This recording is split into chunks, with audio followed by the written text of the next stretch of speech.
அவர் வந்து ஒழுங்காக பார்ப்பார், அவரே அன்றைக்கி வரல.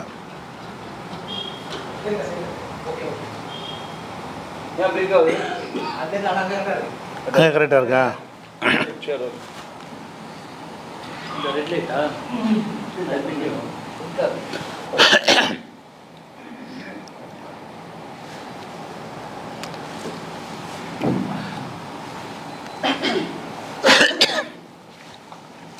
அஸ்ஸலாமு அலைக்கும் வரஹ்மத்துல்லாஹி வபரகாத்துஹு.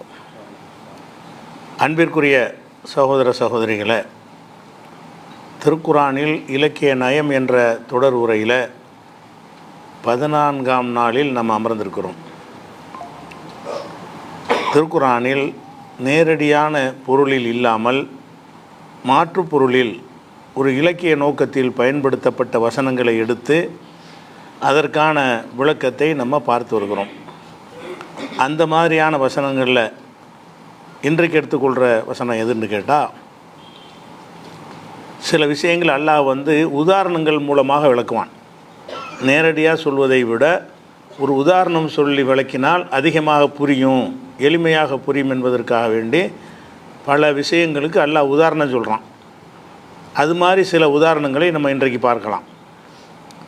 அதாவது நல்ல காரியத்திற்கு ஒருத்தங்க செலவு செய்கிறாங்கன்னு சொன்னால் அதுக்கு நிறைய நன்மை இருக்குது, 1000 நன்மை இருக்குது, 10,000 நன்மை இருக்குதுன்னு சொன்னால் நேரடி அர்த்தம். அப்படி இல்லாமல் அல்லாஹ் என்ன செய்கிறான்னு கேட்டால், 2வது சூறாவில் 261வது வசனத்தில் இந்த செலவு செய்கிறவங்களுக்கு ஒரு உதாரணம் சொல்கிறான். அந்த உதாரணத்திலேருந்து இதே மாதிரி நம்ம இதையும் சேர்த்து புரிஞ்சுக்கணும். இந்த உதாரணம் சொன்னது வந்து இது எப்படி இருக்கிறதோ அதே மாதிரி தான் இந்த தான தர்மம் செய்கிறதுடைய நன்மையும் இருக்கும் என்று வழங்கி கொள்ளணும். அது என்ன மாதிரி உதாரணம் சொல்கிறான்னு கேட்டால், மசலுள்ளதீன யுன்ஃபிகூன அம்வாலஹும் ஃபீ சபீலில்லாஹி, அல்லாஹ்வுடைய பாதையில் தங்கள் செல்வங்களை செலவு செய்பவர்களுக்கு உதாரணம் என்னவென்றால், மசலி ஹப்பத்தின், ஒரே ஒரு தானியம் தான் இதுக்கு உதாரணம்.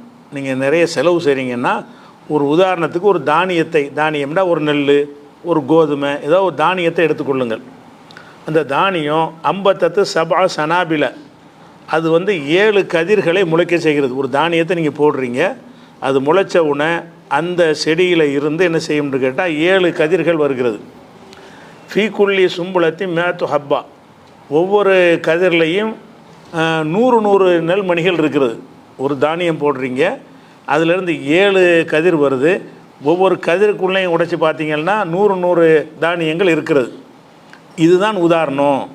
நீங்கள் அல்லாஹ்வுடைய பாதையில் ஒன்றை செலவு செஞ்சீங்க என்று சொன்னால் இந்த ஒரு தானியம் எப்படி ஒன்றா தெரிகிறது, போட்டவுன்னு அது 7 கதிராக வருகிறது. அதுக்கப்புறம் 100 இருந்தால் 700 ஆகிடுச்சு. ஒவ்வொரு கதிர்லையும் 100ன்னு சொன்னால் 700 நெல் வந்துடும். ஒரு நெல்லை போட்டிங்கன்னா அதில் உள்ள ரிசல்ட் என்னென்னா 700.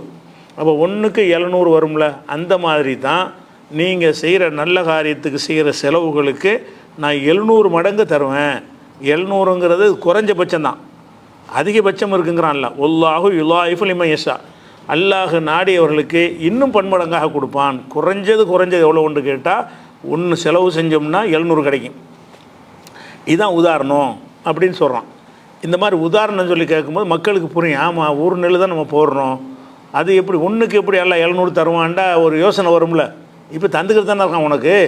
நீ பூமியில் விவசாயம் பண்ணுற ஒவ்வொருத்தரும் இதை பார்க்குறானே. ஒரு நெல்லை போடுறீங்க, ஒரு நெல்லை போட்டு 700 நெல்லை எடுக்கிறீங்க. ஒரு கோதுமையை போடுறீங்க, 700 கோதுமை எடுக்கிறீங்க. 700ங்கிற உத்தேசமானது, ஒரு வித்தியாசமாக. அப்படி அது மாதிரி ஒன்று வந்து பன்மடங்காக பெருகத்தானே செய்கிறது, உங்கள் கண்ணாலே பார்க்குறீங்க.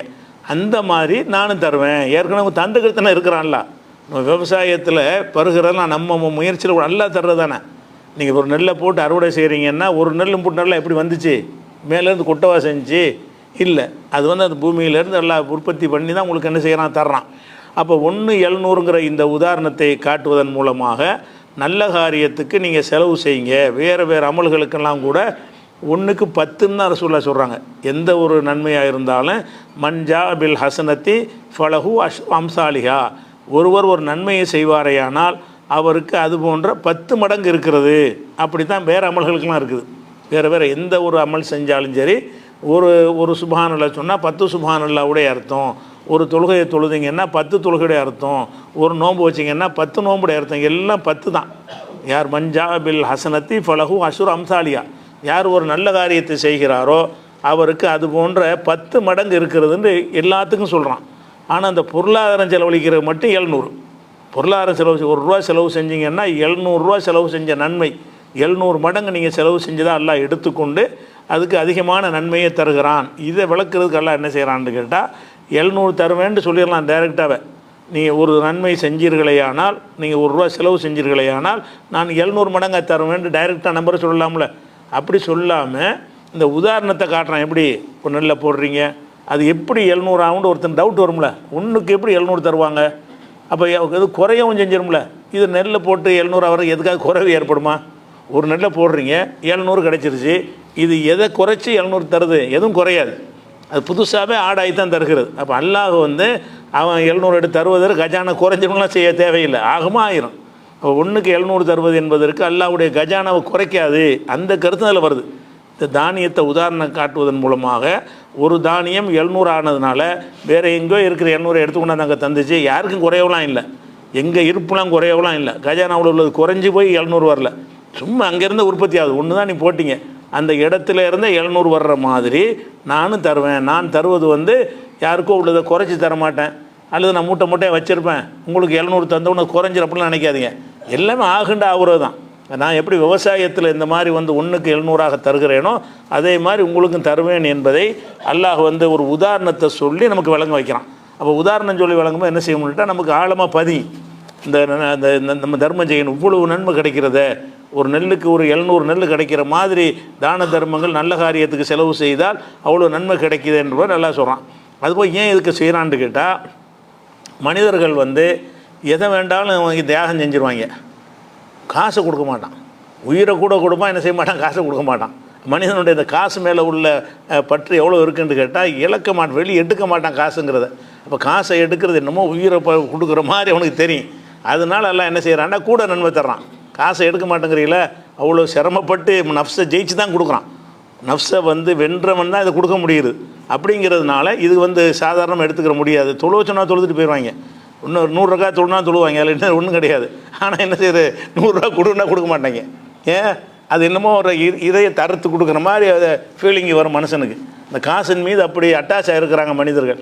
அதை அல்லாஹ் என்ன செய்கிறான்னு கேட்டால் அவன் தானே அந்த கொடுத்தும் இருக்கிறான். அல்லாஹ் அதன் மீது அந்த ஆசையை உண்டாக்குறது அவன் தானே. அதனால் அல்லாஹ் என்ன செய்கிறான்னா, எவ்வளோ தியாகம் பண்ணால் இதை கொடுக்க இயலும், எவ்வளோ மன உறுதி இருந்தால் இதை கொடுத்துருப்பான் அப்படின்றத கருத்தில் கொண்டு தான் இதுக்கு மாத்திரம் அல்லாஹ் 700 வகையான நன்மைகளை தர்றான் என்பதை இந்த ஒரு விஷயத்துடைய உதாரணத்தை வச்சு விளங்கிக்கிறலாம். அதே மாதிரி இன்னொரு உதாரணம் சொல்லி காட்டுறான். இதுவும் செலவு செய்கிறதுக்குள்ள உதாரணம் தான். செலவு செய்கிறதுக்கு நன்மை கிடைக்கும் அப்படிங்கிறத மொட்டையாக சொல்லாமல் முதல் வசனத்தில் 700 மடங்கு வரும் என்பதை ஊமையின் மூலமாக எல்லாம் சொல்லி காட்டுறான். இன்னொரு வகை என்ன சொல்கிறான்னு கேட்டால், மசலுள்ளதீன யும்ஃபிகூன் அம்வாலகும் இப்திகா மர்லாத்தில்லாஹி, அல்லாஹ்வுடைய திருப்தியை நாடி தங்களுடைய செல்வங்களை யார் செலவு செய்கிறார்களோ, அல்லாஹ்வுடைய திருப்திக்காக செய்யணும். காசை செலவழிச்சோம்னா அது கிடைக்காது, அந்த செலவழிக்கணும். இறைவா இது உன்னிடத்தில் நன்மை எதிர்பார்க்குறேன், உனக்காகத்தான் நான் கொடுக்குறேன் அப்படின்னு சொல்லி செலவழிப்பார்களே. ஆனால் ஒரு தசபீத்தம் நன்ஃபு செய்யும், அவங்களோட மனசில் உள்ள உறுதிப்பாட்டுக்காக வேண்டி செலவு செய்வார்களே. ஆனால் அதற்கு உதாரணம் என்னவென்றால், கமசலி ஜன்னத்தின், ஒரு தோட்டம் தான் உதாரணம். ஒரு தோட்டத்தை எடுத்துக்கொள்ளுங்களுங்கிறான் அல்லாஹ். அது இதுக்கு என்ன தருவேங்கிறத சொல்லாமல் இதுக்கு உதாரணம் சொல்கிறேன்றான் அல்லாஹ். நீங்கள் செலவழிக்கிறீங்களா, அல்லாஹ்வுக்காக செலவழிக்கிறீங்க, அல்லாஹ்வுடைய திருப்தி தான் உங்களுக்கு நோக்கமாக இருக்கிறது. அப்படி செலவழித்தீர்களே ஆனால் அதுக்கு ஒரு உதாரணம் ஒரு தோட்டம்னா பல வகையான மரஞ்செடிகள் கொடிகள்லாம் இருக்கும், அதுக்கு பேர் தோட்டம். அந்த தோட்டம் எங்கே இருக்குன்னு கேட்டால், பி ரபுவத்தின், ஒரு உயர்ந்த இடத்தில் உள்ள ஒரு தோட்டம். ஊட்டி கொடைக்கானல் மாதிரி சாதாரண சமதரையில் இருக்கிற தோட்டம் இல்லாமல் உயர்ந்த இடத்துல உள்ள ஒரு தோட்டமாக இருக்கிறது. அசாபஹா வாபிலும், அந்த தோட்டம் இருக்கிற இடத்துல மழையும் பொழிகிறது. மழை பொழிஞ்ச அந்த உயரமான இடத்துல இருக்கிறதுனாலே அது என்னவாக இருக்கும்னு கேட்டால் அது ஒரு குளிராக இருக்கும். நீங்கள் என்ன ஊட்டினா இது குளிராக இருக்குது, உயரமாக இருக்கிற இடங்கள்லாம் குளிராக இருக்கும். நம்ம மேலோட்டமாக உள்ள பார்வையில் அதான் வெப்பமாக இருக்கணும். ஏன்னா சூரியனுக்கு அதான் கிட்ட இருக்குது, நம்ம தரமட்டம் தான் கீழே இருக்கிறோம். தரமட்டம் கீழே இருக்கிறோம், ஊட்டியில் இருக்கிறவன் மேலே இருக்கிறான். அப்படின்னா சூரியனுக்கு அவன் தான் கிட்டத்தில் இருக்கிறான். கொஞ்சம் பெரிய கிட்ட இல்லை, 15 கோடி கிலோமீட்ரு இருந்தாலும் ஒரு 3 கிலோமீட்டர் கிட்ட இருக்கான்ல. அப்படி கிட்ட இருக்கும் பொழுது அங்கே தான் வெப்பம் ஜாஸ்தியாக இருக்கணும் நம்முடைய பார்வையில். ஆனால் அல்லாஹ் எப்படி வச்சுருக்கிறான், நம்மளே குளிருக்காக வேண்டி ஊட்டிக்கு தான் போகிறோம், காஷ்மீருக்கு தான் போகிறோம், கொடைக்கானலுக்கு தான் போகிறோம், அது உயரமான இடம். அப்போ உயரமான இடம் வந்து வெப்பமாக இருக்காது. உயரமான இடம் வந்து தான் குளிர்ச்சியாக இருக்கும். குளிர்ச்சியாக இருக்கும்போது தளதளண்டு அந்த பயிர்கள் வளர்வதற்கு வந்து ரொம்ப உதவியாக இருக்கும். அது ஏன் இருக்குங்கிற நம்ம விளங்கிக்கிறேன். ஏன் அப்படி இருக்குன்னு கேட்டால், இந்த வெயில்னால் உள்ள வெப்பம் இருக்குல்ல, சூடாக இருக்குன்னு சொல்கிறோம்ல, அதுக்கெல்லாம் காரணம் என்னன்னு கேட்டால், அந்த சூரியனுடைய வெளிச்சம் படுறதுனால மட்டும் கிடையாது. அதை என்ன செய்யும்னு கேட்டால், அந்த காற்று வந்து உள்வாங்கி கொள்ளும். காற்றுல வந்து கீழ்ப்பகுதியில் வந்து தண்ணீர் சேர்த்து நீராவி இருக்கும். கீழ்ப்பகுதியில் வந்து இந்த மலையில் ஆற்றுல கடல்லாம் எடுக்கிற தண்ணீர்களை உறிஞ்சும் போது அந்த அந்த நீராவி வந்து காற்றோடு கலந்துருக்கும். இந்த இடத்துல காற்று எடுத்திங்கன்னா இதில் தண்ணி இருக்கும். இந்த தண்ணி அதில் இருக்கிறதுனால அந்த தண்ணி சூடாகிடுது. இந்த காற்று என்ன செய்கிறது, சூடாகிடுது. சூடான காற்று நம்ம மேலே படும்போது தான் சுடுதே தவிர வெயில்னால சூடலை. விளங்குதா? 15 கோடி அங்கேருந்து வெயிலெலாம் வராது. அது வாங்கி என்ன செய்யறதுனா அப்சர்வ் பண்ணி எடுத்துக்கிறது. எந்த வெப்பத்தை வந்து நம்ம தண்ணீரில் இதில் காற்றில் இருக்கக்கூடிய தண்ணீர் சத்து. அதனால நம்ம தண்ணி கூட இப்போ என்ன செய்கிறாங்க, காற்றுலேருந்து எடுக்கிறாங்க. இப்போ கண்டுபிடிச்சிருக்காங்கல்ல, தண்ணீருக்காக வேண்டி முதல்ல கடல்லேருந்து தண்ணீர் உப்பு தண்ணியை நல்ல தண்ணி ஆக்கினாங்க. இப்போ அதெல்லாம் கிடையாது, ஒரு மிஷினை வச்சுருக்காங்க. அதை போட்டு விட்டோம்னா என்ன செய்யணும்னா, அந்த காற்றுல உள்ள நீரெல்லாம் உறிஞ்சி தண்ணீராக தந்துடும். நம்ம பகுதியில் உள்ள காற்று இருக்குல்ல, அந்த காற்றுலாம் தண்ணி இருக்கிறது. எந்த தண்ணி இருக்குன்னு கேட்டால், அது சூரிய வெளிச்சத்தினால் வந்து ஆற்றுல உள்ளது, கடலில் உள்ளது, சாக்கடையில் உள்ளதெல்லாம் எடுத்துகிட்டு போகும். மேலே எடுத்துகிட்டு போகிறதுக்கு முன்னாடி இங்கே தண்ணியாக இருந்துக்கிட்டு இருக்கும். மேலே போக அது குளிராக போயிடும். இந்த இடத்துல இருக்கும்போது ஹீட்டாக இருக்கும். இந்த தண்ணீரை உறிஞ்சி எடுத்து அந்த மிஷினில் காற்றை உறிஞ்சணும்னு என்ன செய்யணும்னு கேட்டால், அந்த காற்றை வந்து தண்ணியை மட்டும் எடுத்துக்கிட்டு காற்றை வெளியே தள்ளிடும். அப்போ அதிலேருந்து குடி தண்ணீர் தயாரிக்கிறதுலாம் என்ன காரணம்னு கேட்டால், இந்த மாதிரி தண்ணியை வந்து ஊட்டியில் போய் செய்ய முடியாது. அதில் தண்ணி இருக்காது. அந்த தண்ணீர் சத்து வந்து என்ன செய்யணும், மேலே போக குளிர்ந்து போயிடும், குறைஞ்சி போயிடும். அப்போ அந்த மாதிரிலாம் அந்த தண்ணீர்லாம் அந்த காற்றுலேருந்து எடுக்கிறதுக்கெல்லாம் காரணம் என்னென்னு கேட்டால், அந்த தண்ணீர் வந்து காற்றுல இருக்கிறது தான் காரணம். அப்போ அதனால் என்ன ஆகுதுன்னு கேட்டால், நம்ம இது வந்து கூடுதலாக இருக்கிறது, அதாவது வெப்பம் ஜாஸ்தியாக இருக்கிறது. மேலே போக என்ன ஆகுன்னு கேட்டால், அந்த தண்ணியுடைய சக்தி இருக்காது. தண்ணி வந்து உறிஞ்ச இடத்து இங்கே தான் இருக்கும். மேலே போக அதனுடைய அடர்த்தி குறைஞ்சிரும். அதனால் அந்த காற்று வந்து ஒரு 5 கிலோமீட்ரு 4 கிலோமீட்ரு 3 கிலோமீட்டர் உயரத்துக்கு மலையில் போயிட்டீங்கன்னு சொன்னால், அங்கே உள்ள காற்றுல வந்து இந்த நீராவி இருக்காது, ஜாஸ்தியாக இருக்காது. நீராவி இல்லாதனால அதை சூடாக்கி அதனால் காற்று வெப்பப்பட்டு நமக்கு வெக்கையாக இருக்குங்கிறது தன்மை இருக்காது. அதனால தான் எல்லாம் என்ன செய்யறான், இந்த சயின்டிஃபிக்கான விஷயத்தையும் சேர்த்து எல்லாம் சொல்கிறான். மேடான பகுதியில் உயரமான பகுதியில் அமைந்திருக்கிற தோட்டம்ங்கிறான். சாதாரண தோட்டம்னா தரையிலன்னு சொல்லிட்டு போயிடலாம்ல, அப்படி தான் நம்ம தோட்டங்கள்லாம் வச்சுருப்போம். சமமான தரையில் தான் தோட்டங்கள்லாம் வச்சுருப்போம். ஆனால் சிறந்த தோட்டத்துக்கு உதாரணம் சொல்லும்போது எல்லாம் என்ன செய்கிறான்னு கேட்டால், மேலான பகுதிகளில் அமைந்திருக்கிற ஒரு தோட்டத்தை உதாரணம் காட்டுறான். அந்த தோட்டத்துக்கு அது மேடாக இருக்கிறதுனாலேயே அதில் ஒரு குளிர்ந்த தன்மை இருக்கும். அதுவே ஒரு செழிப்பை உண்டாக்கும். அதே நேரத்தில் மழை வேறு பெஞ்சுன்னு வைங்க, இன்னும் கொஞ்சம் செழிப்பாக போயிடும்ல. அசாபகா வாபிலும், அது மழை வேறு பொழி ஒரு தோட்டம் இருக்கிறது, அது மேடான இடத்துல இருக்கிறது, அதுக்கு மழை வேறு பொழிகிறது. இப்படி செய்யும் என்று சொன்னால் ஆத்தத்து உக்குலகாலு ஃபைனி, அந்த மாதிரி தோட்டங்கள் வந்து அதனுடைய பலன்களை இருமடங்காக தரும். சாதாரண தரை மட்டத்தில் இருக்கிற தோட்டத்தில் 1க்கு 2 விளைஞ்சின்னு சொன்னால் அது 1க்கு 4 விளையும். டபுளாக உற்பத்தி ஆகும், இருமடங்காக உற்பத்தி ஆகும். ஃபைல்லம் யுசிபுகா வாபினுன், அந்த மழை அதுக்கு இல்லாவிட்டாலும் இப்போ தன்னுன், தூறல் போதுமானது. பெரிய மழை பெய்யாட்டால் கூட ஒரு தூறல் பெஞ்சால் கூட என்ன, தூறல் வந்து இங்கேலாம் பெஞ்சுன்னா உடனே சூரியன் எடுத்துரும். அங்கே வந்து சூரியன் உறிஞ்சி எடுக்காது. அதனால் என்ன ஆகுதுன்னு கேட்டால், ஒரு தூறலே போதும். இதுதான் உதாரணம் அப்படின்னு சொல்லி காட்டுறான். உதாரணம் என்ன சொல்கிறான்னு கேட்டால், நீங்கள் அல்லாஹ்வுடைய பாதையில் செலவு செய்கிறீங்களா, அதை நான் எப்படி எடுத்துக்கிறேன்னு சொன்னால், நீங்கள் ஒரு தோட்டத்தை அமைக்கிறீங்க. அந்த தோட்டம் உயரமான இடத்துல அமைக்கிறீங்க. அந்த உயரமான இடத்துல அமைத்து அதில் வந்து எல்லா பயிர்கள், இந்த செலவழிக்கிறது பயிர் பச்சையை போடுறது, செலவழிக்கிறது அர்த்தம். அங்கே விளைவிக்கிறீங்க. தென்னை மரம், புளிய மரம், மாமரம், கத்திரிக்காய், ஏதோ செடி கொடிகள் எல்லாத்தையும் என்ன செய்கிறீங்க, உற்பத்தி பண்ணுறீங்க. இல்லை, அதான் நீங்கள் செலவு செய்கிறது. அப்படி உற்பத்தி பண்ணிங்கன்னு சொன்னால், அது அமைந்திருக்கிற இடத்தின் காரணமாகவும் அந்த குளுமையின் காரணமாகவும் மழை பெய்கிற காரணமாகவும் இருமடங்கு உங்களுக்கு என்ன செய்யும், அது பயன்களை தரும். இந்த மாதிரியாக்க உங்களுக்கு வந்து நல்ல காரியத்துக்கு செலவு செஞ்சீங்க என்று சொன்னால், அதாவது தாறுமாறாக உற்பத்தி ஆகுங்கிறதுக்கு எல்லாம் சொல்லி காட்டுறான் மற்ற பகுதியில் உள்ளதை விட. அது போக அதுக்கு பெரிய அளவுக்கு மழை பெய்யாட்டால் கூட நெஞ்சுறேன், லேசாக சாரல் பண்ணால் கூட அது உற்பத்தி ஆகிட்டே இருக்கும். அப்படி ஒரு தன்மை இருக்குது. இல்லம் யுஸ்பிஹா வாபினுன், அது மழை பெய்யாவிட்டாலும் இப்போ தள்ளுன், தூறல் போதுமானதாக இருக்கும். இதுதான் நான் வந்து உங்களுக்கு காட்டுற உதாரணம் அப்படிங்கிறான். இந்த உதாரணத்தின் மூலம் அல்லாஹ் என்ன சொல்ல வர்றான்னு கேட்டால், நீங்கள் அல்லாஹ்வுடைய பாதையில் அல்லாஹ் திருப்தியை நாடி செலவு செஞ்சீங்க என்று சொன்னால் உயரமான இடத்துல தோட்டத்தை அமைத்து அதிலிருந்து இருமடங்கு மகசூல் பெறுகிறார்கள்ல, அந்த மாதிரி இடத்துல நீங்கள் அடைவீர்கள் அப்படின்னு சொல்லி எல்லாம் என்ன செய்கிறான்னு கேட்டால், இது ஒரு உதாரணமாக காட்டுறான். இதன் மூலம் என்ன செய்கிறான்னு கேட்டால், இது வந்து இப்போ பயன் வந்து நிச்சயமாகுது. அந்த தரையில் போடுறதுக்கு நிச்சயம் கிடையாது. அது தண்ணி மழை பெய்யாட்டி எல்லாம் காஞ்சி வறண்டு போயிடும். அங்கே மழை பெய்யாட்டாலும் உற்பத்தி ஆகிரும். ஒரு மடங்கு உற்பத்தி ஆகும். மழை பெஞ்சின்னு சொன்னால் 2 மடங்கு உற்பத்தி ஆகும். அந்த உற்பத்தி எப்படி இருந்துக்கிட்டே இருக்குது, அந்த பூமியில் ஈரப்பசை இருந்துக்கிட்டே இருக்கும். பூமியெல்லாம் அங்கே ஜில்லுன்னு ஈரமாகவே இருந்துக்கிட்டு இருக்கும் அந்த குளிர் பிரதேசங்களில். அந்த ஒரு உதாரணத்தை காட்டி, இதான் நீங்கள் அல்லாஹ்வுடைய பாதையில் செலவு செய்கிறதுக்கு உதாரணம். இந்த உதாரணத்தின் மூலமாக சொல்லுவது இலக்கியம் தானே. நேரடியாக சொல்லிட்டு போனால் அது என்ன கிடைக்குமோ சொல்லிட்டு போயிட வேண்டியானே. நீ செலவு செய்தால் உனக்கு கன்ஃபார்மாக உனக்கு கூலி தர வேண்டாம், அது முடிஞ்சு போச்சு கதை. அப்படி சொல்கிறதை விட இப்படி ஒரு இலக்கிய உதாரணங்களை சொல்லும்போது ஈர்க்கிறதா இருக்கும், மனிதர்களை தூண்டுவதாக இருக்கும், ஒரு கேட்குறதுக்கு ஒரு இனிமையாக இருக்கும், ஒரு கவர்ச்சிகரமாக இருக்கும். அந்த அல்லாஹ் கொடுக்குற அந்த வாக்குறுதி கூட ஒரு கவர்ச்சிகரமான லேபிள் வச்சு கொடுக்குறான்னு சொன்னோம்ல அன்றைக்கி, அந்த மாதிரி ஒரு தன்மையில் வரும் என்பதற்காக வேண்டி இப்படியும் அல்லாஹ் என்ன செய்கிறான்னு கேட்டால் ஒரு உதாரணத்தை காட்டுறான். அதே மாதிரி வந்து இன்னொரு இதே எல்லாம் அந்த செலவழிக்கிறதுக்கு தான் உதாரணம். அந்த செலவழிக்கிற விஷயம்னு சொல்லும்போது, ஒருத்தன் செலவு செய்கிறான். செலவு செய்கிறத வந்து என்ன செய்கிறான்னா சொல்லி காட்டிடுறான். ஒரு மனிதன் வந்து பொருளாதாரத்தை செலவு செய்கிறான். செலவு செஞ்சுட்டு அடுத்தவனுக்கு சொல்லி காட்டி அவனை வந்து மானத்தை வாங்கி அவனை இழிவுபடுத்தி அவனை மனசை புண்பட செஞ்சு அந்த செஞ்ச உதவிக்கு ஒன்றுமில்லாமல் ஆக்கிவிட்றான். உதவி செஞ்சின்னா அதை சொல்லி காட்டினா அவனுக்கு தாங்க சுயமரியாதை உள்ளவனுக்கு பாதிப்பாக இருக்கும்ல. உதவி செஞ்சுட்டு நம்ம வாங்கி கொடுத்த சட்டை தான், நான் தான் அந்த பேனை வாங்கி கொடுத்தேன் அப்படின்னு சொன்னீங்கன்னா அதோட இருந்து ஏன்டா இவன் வாங்கணும்னு நினைப்பாங்க.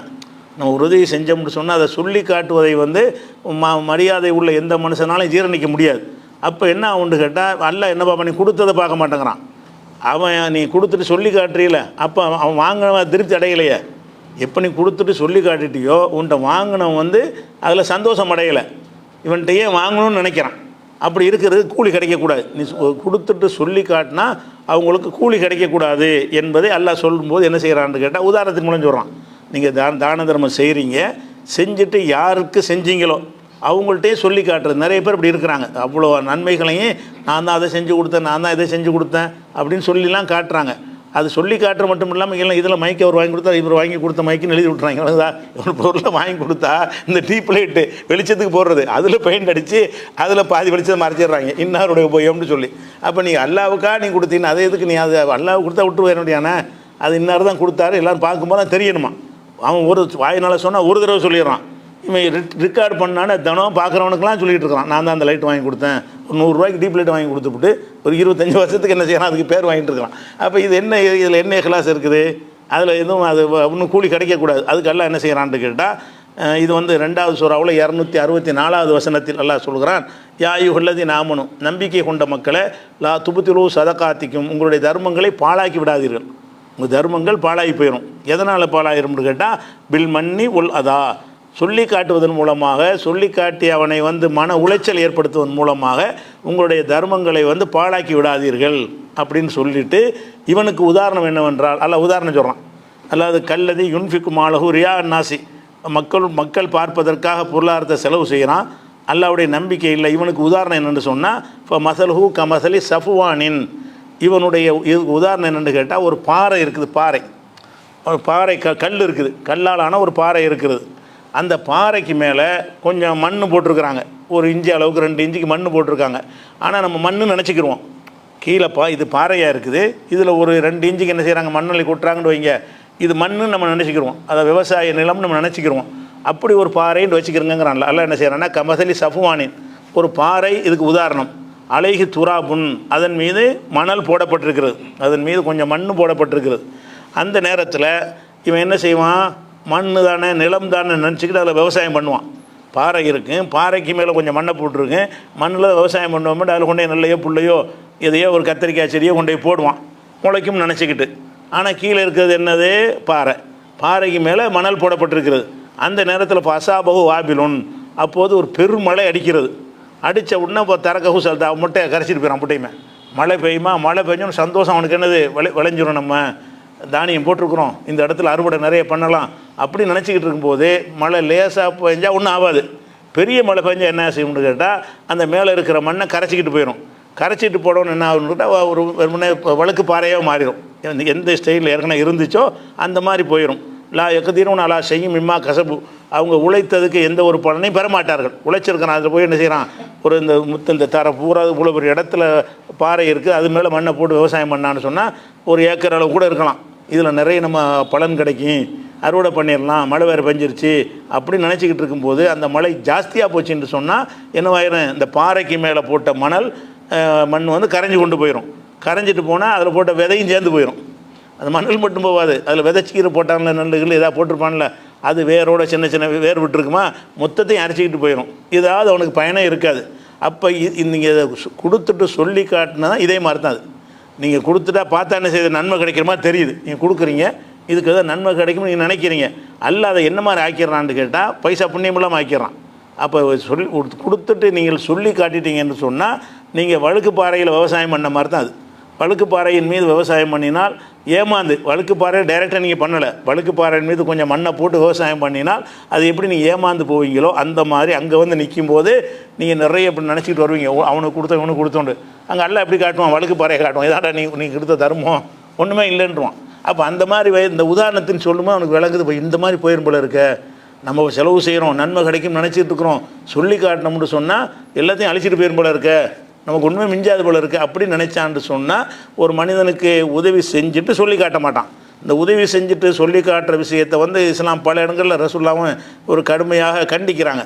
இந்த தர்மம் செய்கிறத பற்றி எல்லாம் சொல்லும்போது வேறு இடத்துல கூட என்ன செய்வான்னு கேட்டால் அந்த சாப்பாடு கொடுப்பாங்கள்ல ஏழைகளுக்கு, அதை பற்றி எல்லாம் சொல்லும் பொழுது அந்த நன்மக்கள் எப்படி இருப்பார்கள் என்று கேட்டால் இன்னமா நுத்இமுக்கும் லிவஜ்ஹில்லாஹ், அல்லாஹ்வுடைய பொருத்தத்திற்கு தான் உங்களுக்கு நாங்கள் உணவளித்தோம்.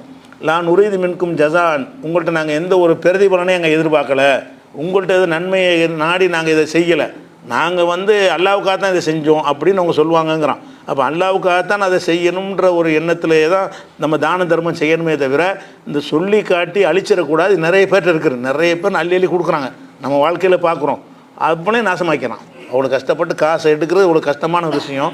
ஒரு 100 ரூபா செலவழிக்கிறாந்தா கூட விரலை வெட்டுற மாதிரி ஒரு மனசை பாதிக்கக்கூடிய ஒரு விஷயமாக இருக்கிறது. அதை செஞ்சுட்டு என்ன செய்கிறான்னு கேட்டால் இதுக்கு நம்ம அல்லாட்டு பெரிய கூலி எதிர்பார்க்கலாமே அப்படின்னு நினைக்காம அதை சொல்லி காட்டிடுறான். சொல்லி காட்டுறதுலேயே ரொம்ப பல வகை இருக்குது. அவன்கிட்ட சொல்லி காட்டுறது ஒரு வகை, அது அவனை பாதிக்கும். 1000 பேர்கிட்ட சொல்லி காட்டினா அவன்கிட்ட சொல்கிறது மட்டும் இல்லாமல் அந்த அவர் போட்டுக்க சட்டை நம்ம சட்டை தான் அப்படின்னு இன்னும் கொஞ்சம் இதாக இருக்கும். அவன்கிட்ட போய் நான் தான் வாங்கி தந்தேன்டா கூட சின்னதாக பாதிக்கும். இவன் என்ன செய்கிறான்னு கேட்டால் ஊர் பூரா தம்பட்டம் அடிக்கிறான். அவர் வச்சுக்கிற பேனா நான் வாங்கி கொடுத்த பேனா தான் அப்படின்னு சொன்னால் அது ஒரு கேள்விப்பட்டால் என்ன செய்வார், இப்படி நாரடிக்கிறானே இவன்கிட்ட ஏன் வாங்கணும் அப்படின்னு நினச்சானே எப்படி அல்லாஹ் கூலி தருவான்? நீ கூலி தர அல்லாவுடைய திருப்தி இங்கே எங்கே இருக்குதுல்ல, அல்லாவுடைய திருப்திக்காக நீ கொடுக்கவே இல்லையா? அதே மாதிரி மறுமை நாளில் அல்லா என்ன செய்வான், 3 பேருக்கு விசாரிப்பான்ல, அந்த 3 பேரை விசாரிப்பான் மறுமை நாளில். யாரை விசாரிப்பான்னா ஒரு ஷஹீது, உயிர் தியாகி, அவனை கூப்பிட்டு என்னடா எனக்காக செஞ்சேன்னு நல்லா கேட்பான். அவன் தான் உயிரை தியாகம் பண்ணியிருக்கிறான்ல, அதை அவன் சொல்லுவான், நான் உயிரை தியாகம் பண்ணேன். அல்லாஹ் சொல்லுவான், நீ உயிரை தியாகம் பண்ணப்போ எனக்கா செஞ்ச, எல்லாம் வந்து வீரன் சொல்வதற்காக யுகால் அன்னகு ஜரீஉன், உன்னை வீரன் என்று சொல்வதற்காக வேண்டி இதை செஞ்சாய் அப்படி சொல்லிட்டாங்க, ஊரில் உலகத்தில் பேசிட்டாங்க உன்னை பற்றி, அதனால் இங்கே கூலி கிடையாது, இழுத்துட்டு போங்க நரகத்துக்குன்றான். இவன் உயிரே கொடுத்துருக்குறான், அதுக்கு கூலி இல்லாட்டா கூட பரவாயில்லை, தண்டனையை கொடுக்குறான். அல்ல எனக்காக உள்ள ஒரு காரியத்தை நீ வந்து பேருக்கு செஞ்சு நாசமாகிட்டியடா, எனக்காக செஞ்சால் உயிர் ஷஹீதுக்கு எவ்வளோ பெரிய அந்தஸ்து கிடைக்கும், எல்லா பாவம் மன்னிக்கப்பட்டுரும். அவ்வளோ பெரிய தரஜா உள்ள ஒரு காரியத்தை செஞ்சுருக்கிறான். நோக்கம் வந்து பேர், நோக்கம் என்னது, பேரும் புகழும் வாங்கணும். இந்த பேரும் புகழுக்காக நீ செலவு செய்தாயானால் உனக்கு ஒன்றும் இல்லைன்னு அவனை அள்ளி விட்டுருவான், தள்ளிடுவான் நரகத்துக்கு. அப்புறம் எல்லாம் என்ன செய்வான்னு கேட்டால் ஒரு ஆலிமை கூப்பிடுவான். 3 பேர் விசாரிக்கிற 2வது ஆள் ஒரு ஆலிம், மார்க் அறிஞர், அவற்றெல்லாம் கேட்பான். மார்க் அறிஞர் போலி அறிஞர் கிடையாது, உண்மையான மார்க்கத்தை சொன்னவர். போலியாக இருந்தால் தான் அதுக்கு நரகத்துக்கு போயிடுவான். அவன் சரியான மார்க்கத்தை சொல்லியிருக்கிறான். அவன்கிட்ட எல்லாம் கேட்பான், நீ என்னடா செஞ்சேன் உங்கள் மார்க்கத்தை அப்படின்னு உள்ளபடி போய் எல்லாத்தையும் சொன்னேன் அப்படிமா. நீ சொன்னதெல்லாம் சரிதான், எதுக்கு சொன்னேன், நம்மளை வந்து அறிஞர்னு பாராட்டணும், நம்மளை வந்து திறமையானவர்னு எல்லோரும் புகழணும், அதுக்கு தானே செஞ்ச, அதை புகழ்ந்துட்டாங்கல்ல, மறையனை இங்கே எதிர்பார்க்குற, இவனை இழுத்துட்டு போங்கன்றான். அப்போ அவ்வளோ ஒரு வேலை செஞ்சு ஒன்றும் இல்லாமல் போயிடுது. அடுத்து உள்ளவன் யாருன்னு கேட்டால் பெரிய கொடை வள்ளல், பணக்காரன் ப்ளஸ்ஸு கொடை வள்ளலை, கஞ்சனாக இருக்கலை, கொடை வள்ளலாக இருந்திருக்கிறான். அவன் நிறைய கொடுத்ததுனால எல்லாம் கேட்டவன் செய்வான், சந்தோஷமாக சொல்லுவான், அவன் நம்ம பெரிய கூலி தரமா அல்லான்னு சொல்லி, நான் பள்ளியாசலுக்கு அதை கொடுத்தேன், மதரசாவுக்கு இவ்வளோ கொடுத்தேன், அந்த ஏழைக்கு இவ்வளோ கொடுத்தேன், அது கொடுத்தேன், நீ கொடுத்ததெல்லாம் சொல்லி காட்டுவான். நீ இதெல்லாம் செஞ்ச சரிதான், எதுக்கு செஞ்ச, உன்னை வள்ளல்னு பாராட்ட தானே செஞ்ச, லியுகால் அன்னக ஜவாதுன், நீ ஒரு வள்ளல் என்று சொல்லப்படணும் என்பதற்காகத்தான் இந்த தர்மத்தை செஞ்சாய், வள்ளல்னு சொல்லிவிட்டாங்க. நீ எதை எதிர்பார்த்து இந்த உலகத்தில் செஞ்சாயோ அந்த புகழ் உனக்கு அங்கே கிடைத்து விட்டது அப்படின்னு சொல்லும்பொழுது எப்படா நீ வந்து நன்மை என்கிட்ட எதிர்பார்ப்ப, இவனை இழுத்துட்டு போங்கன்றான். அப்போ சொல்லி அந்த தர்மத்தை சொல்லி காட்டுறது பிரகடனப்படுத்துவது என்பது நரகத்துக்கு உள்ள விஷயமாகவும் கூலியும் கிடைக்காது ஒன்று. ரெண்டாவது, அல்லாவுக்காக செய்கிற ஒரு காரியத்தை நீ வந்து மனுஷனுக்காக செஞ்சுன்னு சொன்னால் இவனை இழுத்துட்டு போங்கன்னு நல்லா சொல்கிறான்னா பாருங்களேன், கூலி கிடையாது போடான்னு கூட சொல்லலாம்ல. அப்படி சொல்லாமல் என்ன செய்வான்னு கேட்டால் நரகத்துக்கு இழுத்துட்டு போங்க. இது முஸ்லீமில் வரக்கூடிய ஒரு ஆத்தன்டிக்கான ஒரு ஹதீஸ். அப்போ இந்த மாதிரி இருக்கிற காரணத்தினால சொன்ன விஷயங்களில் அந்த உதாரணம் இதை தான தர்மங்கள் எதையுமே சொல்லியே காட்டக்கூடாது. இன்னும் சொல்லப்போனால் இப்போ போஸ்டர்லாம் அடித்து விட்டுறாங்க. அதை ஒரு உதவி செஞ்சுட்டாருன்னு சொன்னால் அவர் என்ன உதவி செஞ்சார் அதை போட்டு அதை வந்து செஞ்சிடறாங்க. கல்வெட்டு வச்சுருவாங்க, உபயம்னு போட்டு என்ன செய்வாங்க, இன்னார் தான் செஞ்சார்னு அதில் பேர் பதிக்கணுன்றாங்க. ஒரு பள்ளிவாசலை கட்டினா கூட அவர் பேரில் அந்த பள்ளிவாசலுக்கு பேர் வைக்கணுன்றாங்க. பள்ளிவாசலை கட்டி அல்லாவுக்காக கட்டுறீங்கன்னு சொன்னால் அது ஏன் உங்கள் பேரை இதில் வைக்கணும்? இப்போ நீங்கள் பேரை வச்சு அதை நம்ம வந்து பின்னாடி ஒருத்தர் நினைவுபடுத்தி ஒரு யாபத்துக்காக நம்ம வைக்கலாம்னா அது வைக்கலாம். உமர் பள்ளி, ஆயிஷா பள்ளின்னு சொல்கிறோம்ல, அது ஆயிஷா நாகி அந்த பேர் வைக்கலை. அந்த மாதிரி நம்மளை ஒருத்தர் வந்து பாடுபட்டார், தியாகம் பண்ணார், பள்ளிக்கு ஏதாவது ஒரு அடையாளத்துக்கு ஒரு பேர் இருக்கட்டும்னு வச்சு அதுக்கு தப்பு இல்லை. அவரே அந்த கட்டி கொடுத்தவர் என்ன செய்வார், நம்ம பேரை போடுங்கன்றார். அப்போ நம்ம பேரை போடுங்கன்னா அப்புறம் எப்படி உனக்கு கூலி கிடைக்கும்? நீ பள்ளி கட்டி கொடுக்கலையே, இந்த பேரை நீ வாங்குறதுக்கு தானே கொடுத்துருக்குற, அது கூலி இல்லாமல் போயிடும். அந்த மாதிரி உதாரணத்தின் மூலமாக எல்லாம் சொல்கிறான். இது வந்து வழுக்குப்பாறையில் செய்கிற விவசாயம் மாதிரி கொடுத்த தர்மத்தை சொல்லி காட்டுவது வந்து வழுக்குப்பாறையில் செய்கிற விவசாயம் போல் அப்படின்னு நல்லா சொல்லி காட்டுறான். அதே மாதிரி வந்து பிறர் வந்து பார்த்து நம்மளை புகழணும் அப்படிங்கிறதுக்காக வேண்டி ஒருத்தன் செலவு செஞ்சான்னு சொன்னால் அவனுக்கு ஒரு உதாரணம் எல்லாம் காட்டுறான். என்ன உதாரணம்னு கேட்டால் அந்த செலவழிக்கிறதுக்கு உதாரணமாக நான் எடுத்து உங்களுக்கு சொல்கிறேன். அது எல்லாத்தையுமே வந்து ஒரு இலக்கியமாக எல்லாம் சொல்லி காட்டுறான். இந்த உதாரணத்தின் மூலமாக சொல்லி அந்த தீமையிலிருந்து மக்களை விடுவிப்பதற்காக வேண்டி இந்த விஷயங்கள் எல்லாம் சொல்கிறான். இன்னொரு உதாரணம் என்ன காட்டுறான்னு கேட்டால் அயவத்து அகதுக்கும் அந்த கூணுலகு ஜன்னத்துன் மின் நகீலின் வானாபின். ஒரு மனிதனுக்கு திராட்சை பேரிச்சம் தோட்டங்கள் இருக்குதுன்னு வைத்துக்கொள்ளுங்கள். ஒரு மனுஷனுக்கு வந்து திராட்சை அந்த நாட்டில் தானே கிடைக்கும், பேரிச்சம் தோட்டம் வச்சுருப்பாங்க, திராட்சை தோட்டம் வச்சுருப்பாங்க. இங்கேனா வாழை மாப்பழ வாழைன்னு சொல்லலாம். அந்த காலத்தில் அரபு மக்கள்கிட்ட என்ன இருந்துச்சு அதை சொல்லி காட்டுறான்ல. ஐயக்கும் அந்த கூணுலகு ஜன்னத்துன், ஒருவனுக்கு தோட்டம் இருக்கிறது, மின் நகையிலின் வானாபின். நகையில்னா பேரிச்சம்பழம், ஆனாபின்னா திராட்சை, திராட்சை தோட்டங்கள் ஒருத்தனுக்கு இருக்கிறது. அதுபோக தஜரி மின் தகத்திகள் அன்ஹார், அதன் ஓரத்தில் வந்து 6 பேர் ஓடிக்கிட்டு இருக்குது.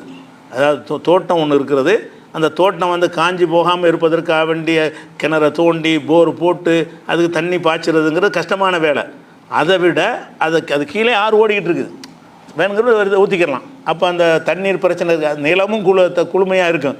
ரெண்டாவது மேலே தண்ணி ஊற்றுறதா இருந்தால் கூட அப்படி ஆற்றுல அள்ளி அப்படி ஊற்றிக்கிடலாம். அவ்வளோ வசதியோடு ஒரு தோட்டம் ஒருத்தனுக்கு இருக்குது. தோட்டம் இருக்குது, அதில் பேரிச்சை மரம் இருக்குது, திராட்சைகள்லாம் இருக்கிறது. அதுக்கு தண்ணி தேவை என்று சொன்னால் அதுக்காக வேண்டி கிணறு வெட்டி பாய்ச்ச வேண்டிய தேவையில்லை, அல்லது ஏர்லேருந்து ஏர் பூட்டி செய்வாங்கள்ல அது மாதிரி செய்ய தேவையில்லை, கமலை போட்டு தண்ணி இறக்கிவாங்கள்ல அதெல்லாம் தேவை கிடையாது. இது அதன் அடிப்பகுதியில் என்ன செய்கிறது, ஆறுகள் ஓடு தஜரி மின் தகத்திகள் அன்ஹார், அது கீழே வந்து ஆறுகள் ஓடிக்கொண்டிருக்கிற ஒரு தோட்டம் என்று வைத்துக்கொள்ளுங்கள் நல்லா சொல்கிறான். உதாரணத்துக்கு காட்டுறான். அதே மாதிரி லஹூ ஃபீஹா மின்குள்ளி சமராத்தி, அதில் எல்லா விதமான கனி வர்க்கங்களும் இருக்குது. திராட்சை தோட்டம் பிரதானமாக இருந்தாலும் அந்த ஊடு பயிராக சின்ன சின்ன தக்காளி இதெல்லாம் வச்சுருப்பாங்கள்ல, அந்த மாதிரியான ஒரு கனிகள்லாம் எல்லாமே அதில் இருக்கிறது. இப்படி ஒரு தோட்டம் ஒருவனுக்கு இருப்பதாக வைத்துக்கொள்ளுங்கள். அது எப்படிப்பட்டதாக இருக்குது, உங்களுக்கு ஒன்று இருந்தால் எப்படி இருக்கு யோசிச்சு பாருங்கள். உங்களுக்கு ஒரு தோட்டம் இருக்குது, அந்த தோட்டம் வந்து திராட்சை இதெல்லாம் இருக்கிறது, எல்லா கனி வர்க்கங்களும் சுற்றி நீங்கள் ஊடு பயிராக போட்டிருக்கிறீங்க, அதில் தண்ணி பிரச்சனை வேறு இல்லை, ஓடிக்கிட்டே இருக்குது, ஜின்னு ஓடுதா. அப்போ அந்த மண் குளுமையாக இருக்கும், உற்பத்தி நல்லா இருக்கும். இந்த மாதிரி இருக்கிற நேரத்தில் உங்களுக்கு எப்படி இருக்கும் கற்பனை பண்ணி பாருங்கள். இப்படி ஒன்று நமக்கு இருந்தால் எப்படி இருக்கும். இயற்கை அந்த ஃபேஸ்புக் அதில் படத்தையெல்லாம் பார்த்தோன்னா இது மாதிரி நமக்கு ஒன்று நல்லா இருக்கு நினைக்கிறீங்கல்ல, இந்த தோட்டம் கவர்ச்சியாக எதாவது காட்டினான்னு சொன்னால் நமக்கு இப்படி இருந்தால் நல்லா இருக்கும்னு ஆசைப்பட்றோம்ல, அது மாதிரி ஆசைப்படுற ஒரு தோட்டமாக ஒருத்தனுக்கு இருக்குது. இருந்த உடனே அவனுக்கு என்ன ஆச்சுன்னா வாசா பகுல் கீப்பர், அவன் இப்படியே அந்த விவசாயம் பண்ணி அந்த நேரத்தில் வந்து முதுமை ஆயிட்டான், கிழவனாக போயிட்டான். வாசா பகுல் கிபரு, அவனுக்கு முதுமையும் வந்து விட்டது. சரி, முதுமை வந்துருச்சுன்னா என்ன செய்வான், நம்ம போயிட்டால் நம்ம பிள்ளைகள் பார்த்துக்குருவான்னு நினைப்பான்ல. அப்படியும் இல்லை, உலகு துரியத்தும் லோஃபாகும், அவனுடைய பிள்ளைகள்லாம் வந்து சின்ன பிள்ளைகளாக இருக்கிறாங்க.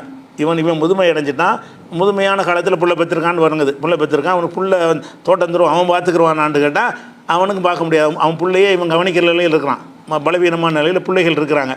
அந்த மாதிரி நேரத்தில் தோட்டம் இருக்குது, இவனுக்கு வயசாகிடுச்சு. வயசான பிறகு என்னைக்கு புள்ள குட்டிகள் வந்து பார்த்துக்குருவாங்கன்னு நினச்சா புள்ள குட்டிகள் பார்க்க முடியல, அவங்களும் பலவீன நிலையில் இருக்கிறாங்க. பலவீனம்னு சொன்னால் சிறுவர்களாக இருக்கிறாங்க. அந்த நேரத்தில் ஃபாசா பஹா யோசாருன், அப்போ என்ன ஆகுதுன்னா அதில் வந்து ஒரு நெருப்பு காற்று, ஃபீஹினாருன், அது நெருப்பு காற்று வந்து என்ன செஞ்சிரு பகுத்தரக்கத்து அதை எரிச்சிருச்சு.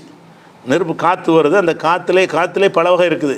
குளிரை சுமந்து வரக்கூடிய காற்றுகள் இருக்கிறது, நெருப்பையே சுமந்து வரக்கூடிய காற்று இருக்குது. நெருப்பு மாதிரி அனல் காற்றுங்கிறாங்கல்ல, அந்த அனல் காற்று வருகிறது. அந்த காற்றுல என்ன செய்யும், சூடு பத்தாலே உடம்புலாம் எரியிற மாதிரி இருக்கும். அந்த மாதிரி ஒரு காற்று அஃபீஹி நாருன், அதில் நெருப்பு இருக்கிற மாதிரி ஒரு காற்று அப்படிலாம் வரும். பெரிய பெரிய வயல்கள்லாம் அந்த அமெரிக்காவெலாம் பற்றி எரிஞ்சில் ஒரு நேரத்தில், அது மாதிரியான அந்த புண்ணெலாம் பற்றிக்கிட்டு எரியும். அந்த காற்றில் வரக்கூடிய நெருப்பு தான் அதெல்லாம் பற்ற வைக்கிறது. பெரிய பெரிய காடுகளையெல்லாம் பற்ற வச்சிடும். அந்த மாதிரி நெருப்பு வந்து ஃபஹத்தரக்கத்து அந்த தோட்டத்தை வந்து எரித்து விட்டது. இப்படி எரிச்சிருச்சின்னு சொன்னால் இவனுக்கு என்ன ரிசல்ட் இருக்கும்? இவன் கிழவனாக இருக்கிறான், புள்ள குட்டிகள் நம்பி எடுத்து நடப்பாண்டா கூட எரிஞ்சு போனால் கூட ஆரம்பத்துலேருந்து விவசாயம் பண்ணி பழையபடி ஏதாவது உற்பத்தி பண்ணி திருப்பி கொண்டு வந்துடலாம்னு நினைக்கலாம். அதுக்குரிய சக்தி இவனுக்கும் இல்லை, இவனு கிழவனாக போயிட்டான். அவன் பிள்ளைகளாக செய்வாங்களன்னா, பிள்ளைகள் சின்ன பிள்ளைகளாக இருக்கிறாங்க, இருந்த தோட்டம் அழிஞ்சு போயிடுச்சு, அதை மறுபடி உருவாக்குவதற்குரிய சக்தி இவனுக்கும் இல்லை, பிள்ளைகளுக்கும் இல்லை. இப்படி இருந்தால் எப்படி இருக்கும் கற்பனை பண்ணி பாருங்க. அது காற்று அடிச்சிட்டு போனால் என்ன நினைப்பான், முடிஞ்சிருக்காது, இனிமேல் நம்ம வயசுக்கு நம்ம எங்கே போய் விவசாயம் பண்ண போகிறோம், இது எப்படி உற்பத்தி பண்ண முடியும்னு சொல்லும்போது சான்ஸே இல்லை அவனுக்கு அந்த நிலத்திலிருந்து பயன் பெறுவதற்கு எந்த சான்ஸுமே இல்லாமல் போயிடுது. அவன் புள்ள குட்டிகளாவது செய்வாங்கன்ற ஒரு இளைஞர்கள் இருந்தாங்கன்னு சொன்னால், நெருப்பு எரிஞ்சிருச்சு போய் மறுபடியும் விவசாயம் பண்ணுங்கடா உற்பத்தி ஆகுன்னு சொன்னால் ஒரு 6 மாதம் 1 வருஷத்தில் என்னத்தையாவது கூட விவசாயம் பண்ணிடுவாங்க. அதுக்கு உள்ள கெப்பாசிட்டி பிள்ளைகளுக்கும் இல்லை, பிள்ளைகளுக்கும் கெப்பாசிட்டி இல்லை, இவனும் கெப்பாசிட்டி இல்லை, மொத்தமாக எரிஞ்சு போச்சு. இப்படி இருந்தால் உன் நிலை எப்படி இருக்குன்னு கற்பனை பண்ணுங்கிறான்ல. இதுதான் வந்து என்னது, எதுக்கு ஒரு விஷயம், நீங்கள் அதாவது பெருமைக்காக வேண்டி பிறருடைய புகழுக்காக வேண்டி நீங்கள் செய்கிற செலவுக்கு இதுதான் உதாரணம். இந்த மாதிரி செஞ்சீங்கன்னு சொன்னால் ஒன்றும் கிடைக்காது. கரெக்டாக கிடைக்கிற மாதிரி தெரியும், நம்ம எதாவது செஞ்சிடும், அதுக்கு பாராட்டுறாங்க, இங்கே ரசீது கொடுத்துட்டாங்க, இதை எழுதி போட்டாங்க போர்டில், நம்ம பேர் கிடைக்கும், அப்படி தான் நினச்சிக்கிட்டு இருப்பான். நம்ம நிறைய செஞ்சதுனால இந்த தான தர்மத்துக்குரிய கூலியெல்லாம் நமக்கு கிடைக்கும்னு நினச்சிக்கிட்டே இருப்பான். ஆனால் கடைசியில் என்னவாயிரம், நெருப்பு அள்ளிக்கிட்டு போகுதுங்கிறது மௌத்து தான். இவன் நிறைய செஞ்சுக்கிட்டே இருப்பானா, நெருப்பு காற்று அள்ளிட்டு போகுதுங்கிற என்னென்னு கேட்டால் மரணம் வந்துருச்சு. இப்போ மரணம் வந்துருச்சுன்னு சொன்னால் நீ செலவு செஞ்ச செயல் பூரா என்னவாயிரும், ஒன்றும் இல்லாமல் போயிடும். அங்கே அல்லாட்ட போய் நிற்கும்போது நான் விவசாயம் பண்ணலாம் எங்கேன்னு கேட்டால் எங்கேயா ஒன்றும் இல்லடா, எல்லாம் எரிஞ்சு போச்சு, ஒன்றுமே கிடையாதுன்னு நல்லா சொல்லிடுவோம். அப்போ அந்த மாதிரி வந்து போயிடக்கூடாதுங்கிறதுக்காக எல்லாம் என்ன செய்கிறான்னு கேட்டால் இந்த உதாரணங்கள் வழியாக நமக்கு சிலதை விளக்குகிறான். இது வந்து இது கூட வெப்பக்காற்று அனல் காற்றினால் அழிந்து போகிற தோட்டத்தை உதாரணமாக எல்லாம் செலவழிக்கிறது சம்மந்தப்பட்ட விஷயத்துக்கு தான் இதெல்லாம் சொல்கிறது. அதே மாதிரி வந்து அல்லாஹ்வுடைய நம்பிக்கை ஒருத்தனுக்கு இல்லாமல் இருந்து செலவு செய்கிறான். அப்படி செய்வங்க இருக்கிறாங்க. மனிதர்களில் வந்து அல்லாண்டா தெரியாது, மர்மேண்டா தெரியாது, முஸ்லீம் அல்லாத மக்களாக இருப்பாங்க. அவங்களும் நிறைய என்ன செய்வாங்க, மக்கா காவிர் கூட செலவு பண்ணத்தானே செய்வான், நல்ல காரியங்களுக்கு செலவு பண்ணுவான். அவனுக்கு ஏதாவது கிடைக்குமான்னா அதுவும் கிடைக்காது. நீ எல்லாத்துக்கும் பேசிக் என்னன்னு கேட்டால் அல்லாஹ்வுடைய நம்பிக்கை இருக்கணும். எந்த ஒரு நல்ல காரியம் நீ செலவு செஞ்சாலும் சரி, அதுக்கு கூலி வாங்குவதாக இருந்தால் அல்லாஹ்வுடைய நம்பிக்கை இருந்தால் மட்டும்தான் அந்த கூலி கிடைக்குமே தவிர இல்லாட்டி கிடைக்காது. அப்படிங்கிறதுக்கு எல்லாம் என்ன செய்யறான்னு கேட்டால் அதுக்கு ஒரு உதாரணம் சொல்லி காட்டுறான். இதுக்கு ஒரு உதாரணம், மசலுமா இன்ஃபிகூன ஃபி ஹாதிஹில் ஹயாத்தி துன்யா, இந்த உலகத்தில் அந்த அல்லாஹ்வின் நம்பிக்கையற்றவர்கள், இறை நிராகரிப்பவர்கள் செலவு செய்கிறதற்கு உதாரணம், முஸ்லீம் அல்லாதவர்கள் செலவு செய்கிறதுக்கு உதாரணம் என்னவென்று சொன்னால் கமசலி ரீஹின், ஒரு காற்று தான் உதாரணம். ஒரு காற்று வச்சுக்க, ஒரு காற்றை உதாரணம் வைத்துக்கொள். ஃபீஹா சிர்ருன், அதில் வந்து கடும் குளிர் இருக்கிறது, காற்று இருக்குது. அந்த காற்றுல என்ன இருக்குன்னா கடுமையான குளிர். காற்றுல வந்து நம்ம ஊர்களில் வரக்கூடிய குளிர் கிடையாது, அதெல்லாம் சாதா குளிர். கடுமையான குளிர்னால் மைனஸுக்கு போயிடும். அந்த மாதிரி இந்த குளிர் இருக்கும் பொழுது அசாபத்து ஹர்த கோமின், அந்த குளிர் காற்று வந்து ஒரு சமுதாயம் விளைவித்திருக்கிற விவசாய அந்த பண்ணையில் அந்த காற்று பட்டுச்சின்னு சொன்னால் பகலக்கத்து சுத்தமாக அழிச்சிடும். அந்த காற்று வந்து மைனஸில் வரக்கூடிய காற்றாக குளிர் காற்றாக இருக்கும்னு சொன்னால் அது என்ன செய்யும்னா அப்படியே அந்த பயிரெலாம் வாடி போயிடும், குளிர்லேயே கருகி போயிடும். நீங்கள் பார்க்கலாம் சில குளிர் பிரதேசங்களில் வந்து அதிக குளிர் உள்ள காற்று வந்துருச்சுன்னு சொன்னால் அதில் உள்ள அந்த வெப்பத்தை தண்ணீரை ஆவியாக்கி வெளியே போனால் தான் வளரும். தண்ணி ஆவியாகாது. குளிர் வந்தோன்னு என்ன செய்யும், இலையில் உள்ள தண்ணீர் அந்த தண்டில் உள்ள தண்ணீர்கள்லாம் ஆவியாக மாறிக்கிட்டே இருக்கணும், மாறிக்கிட்டு இருந்து மரம் உண்டாகிட்டே இருக்கணும், அப்போ தான் செழிப்பாக இருக்கும். அது என்னவாயிரும்னு கேட்டால் அந்த இலையில் இருக்கிற தண்ணியை ஐஸ் ஆக்கிரும். இந்த குளிர் காற்று வந்து என்ன செய்யும்னா இலையிலே தண்ணி இருக்கும்ல, தண்டில் தண்ணி இருக்கும்ல, அந்த தண்ணீரும் குளிர்ந்து போய் அந்த தண்ணீர் ஐஸ் ஆகிடுச்சின்னு சொன்னால் அதுக்கு எந்த ஒரு சப்ளையும் இருக்காது, கடத்த முடியாது, ஐஸ் கட்டி மாதிரி போயிடும். ஐஸ் கட்டியாக போணுச்சுன்னா என்ன ஒன்று கொஞ்சம் நேரத்தில் அப்படியே இருந்துட்டு கருகி போயிடும். பார்த்தா இப்போ வாடுற மாதிரி தெரியும், அப்புறமேல் கருணகரேன்னு கருப்பாக போய் செத்துற அந்த செடிகள்லாம். அப்போ அந்த செடிகள்லாம் செத்து போகிறதுக்கு எது காரணமாக இருக்குன்னா அனல் காற்றும் அழிச்சு போடுது, குளிர் காற்றும் அழிக்கும். குளிர்காற்று என்னது அழிக்கும்னு கேட்டால் அந்த அந்த இலையில் மர வேர்களில் இருக்கிற அந்த அந்த தண்ணீரை ஐஸ் ஆக்கி விட்ரும். ஐஸ் கட்டி மாதிரி மாறிடும். தண்ணியாக இருந்தால் தானே கடத்த முடியும். இலையில் உள்ள ஈரசத்தம் ஐஸ் கட்டி மாதிரி உடையும். அந்த இலையில் பார்த்தீங்கன்னா அப்படி உடையும். அதுக்குள்ளே என்ன ஆயிரும்னு கேட்டால் அந்த தண்ணியாக இருக்கிறது வந்து உள்ளுக்குள்ளே இருப்பது ஐஸ் கட்டியாக மாறிடும். இந்த காற்று வந்து மைனஸ்லாம் அப்படி ஆகும். ஃப்ரிட்ஜில் வச்சு ஃப்ரீசரில் வச்சு ஆகும்ல, அந்த மாதிரி ஆகிடுச்சு. ஃப்ரீசர்னால் வச்சு பாருங்களேன், ஒரு செடியை எடுத்து ஃப்ரீசரில் வச்சு எடுத்து பாருங்களேன், அதே மாதிரி இருக்குமான்னு இருக்காது. ஃப்ரிட்ஜில் வேண்டா வைக்கலாம், ஃப்ரீசரில் வச்சு எழுந்து சொன்னால் அது செத்து போயிடும். அந்த உயிர் தன்மை இருக்காது. அந்த மாதிரி ஒரு தன்மையில் வந்து இருக்குதுன்னு சொல்லிவிட்டு இது வந்து உமா லலமுகம் உள்ளாஹூ, அவர்களுக்கு அல்ல அநீதி செய்ய மாட்டான், அவங்க தான் அநியாயம் பண்ணிக்கிட்டாங்க. ஏன் இந்த நிலைமை வந்துச்சுன்னு சொன்னால் அவன் வந்து அந்த செலவு செய்கிறத வந்து இறை நம்பிக்கை உனக்கு இல்லை. நீ என்னத்தை தான் செஞ்சாலும் இறை நம்பிக்கை இல்லாமல் செஞ்சேன்னு சொன்னால் அது அதனுடைய உதாரணம் என்னது? குளிர்காற்றால் அழிக்கப்பட்ட ஒரு பயிர்களைப் போல, விவசாயத்தை போல் ஆகிவிடும். அதனால் வந்து நீங்கள் என்னத்தை தான் செஞ்சாலும், பெரிய பெரிய மரம் செடி வளர்த்தாலும் சரி, கொடியை வளர்த்தாலும் சரி, எல்லாம் என்ன செய்வான்னு கேட்டால் அந்த குளிர்காட்டுங்கிற அவனோட மரணத்தை வச்சுக்கிற வேண்டியதான். குளிர்காற்று அனுப்புனான்னு சொன்னால் மரணம் வந்துருச்சுன்னு சொன்னால் நீ அறுவடை செய்கிறதுக்கு போய் நிற்ப.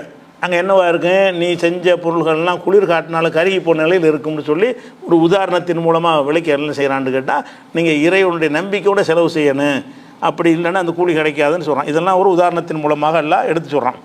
அதே மாதிரி வந்து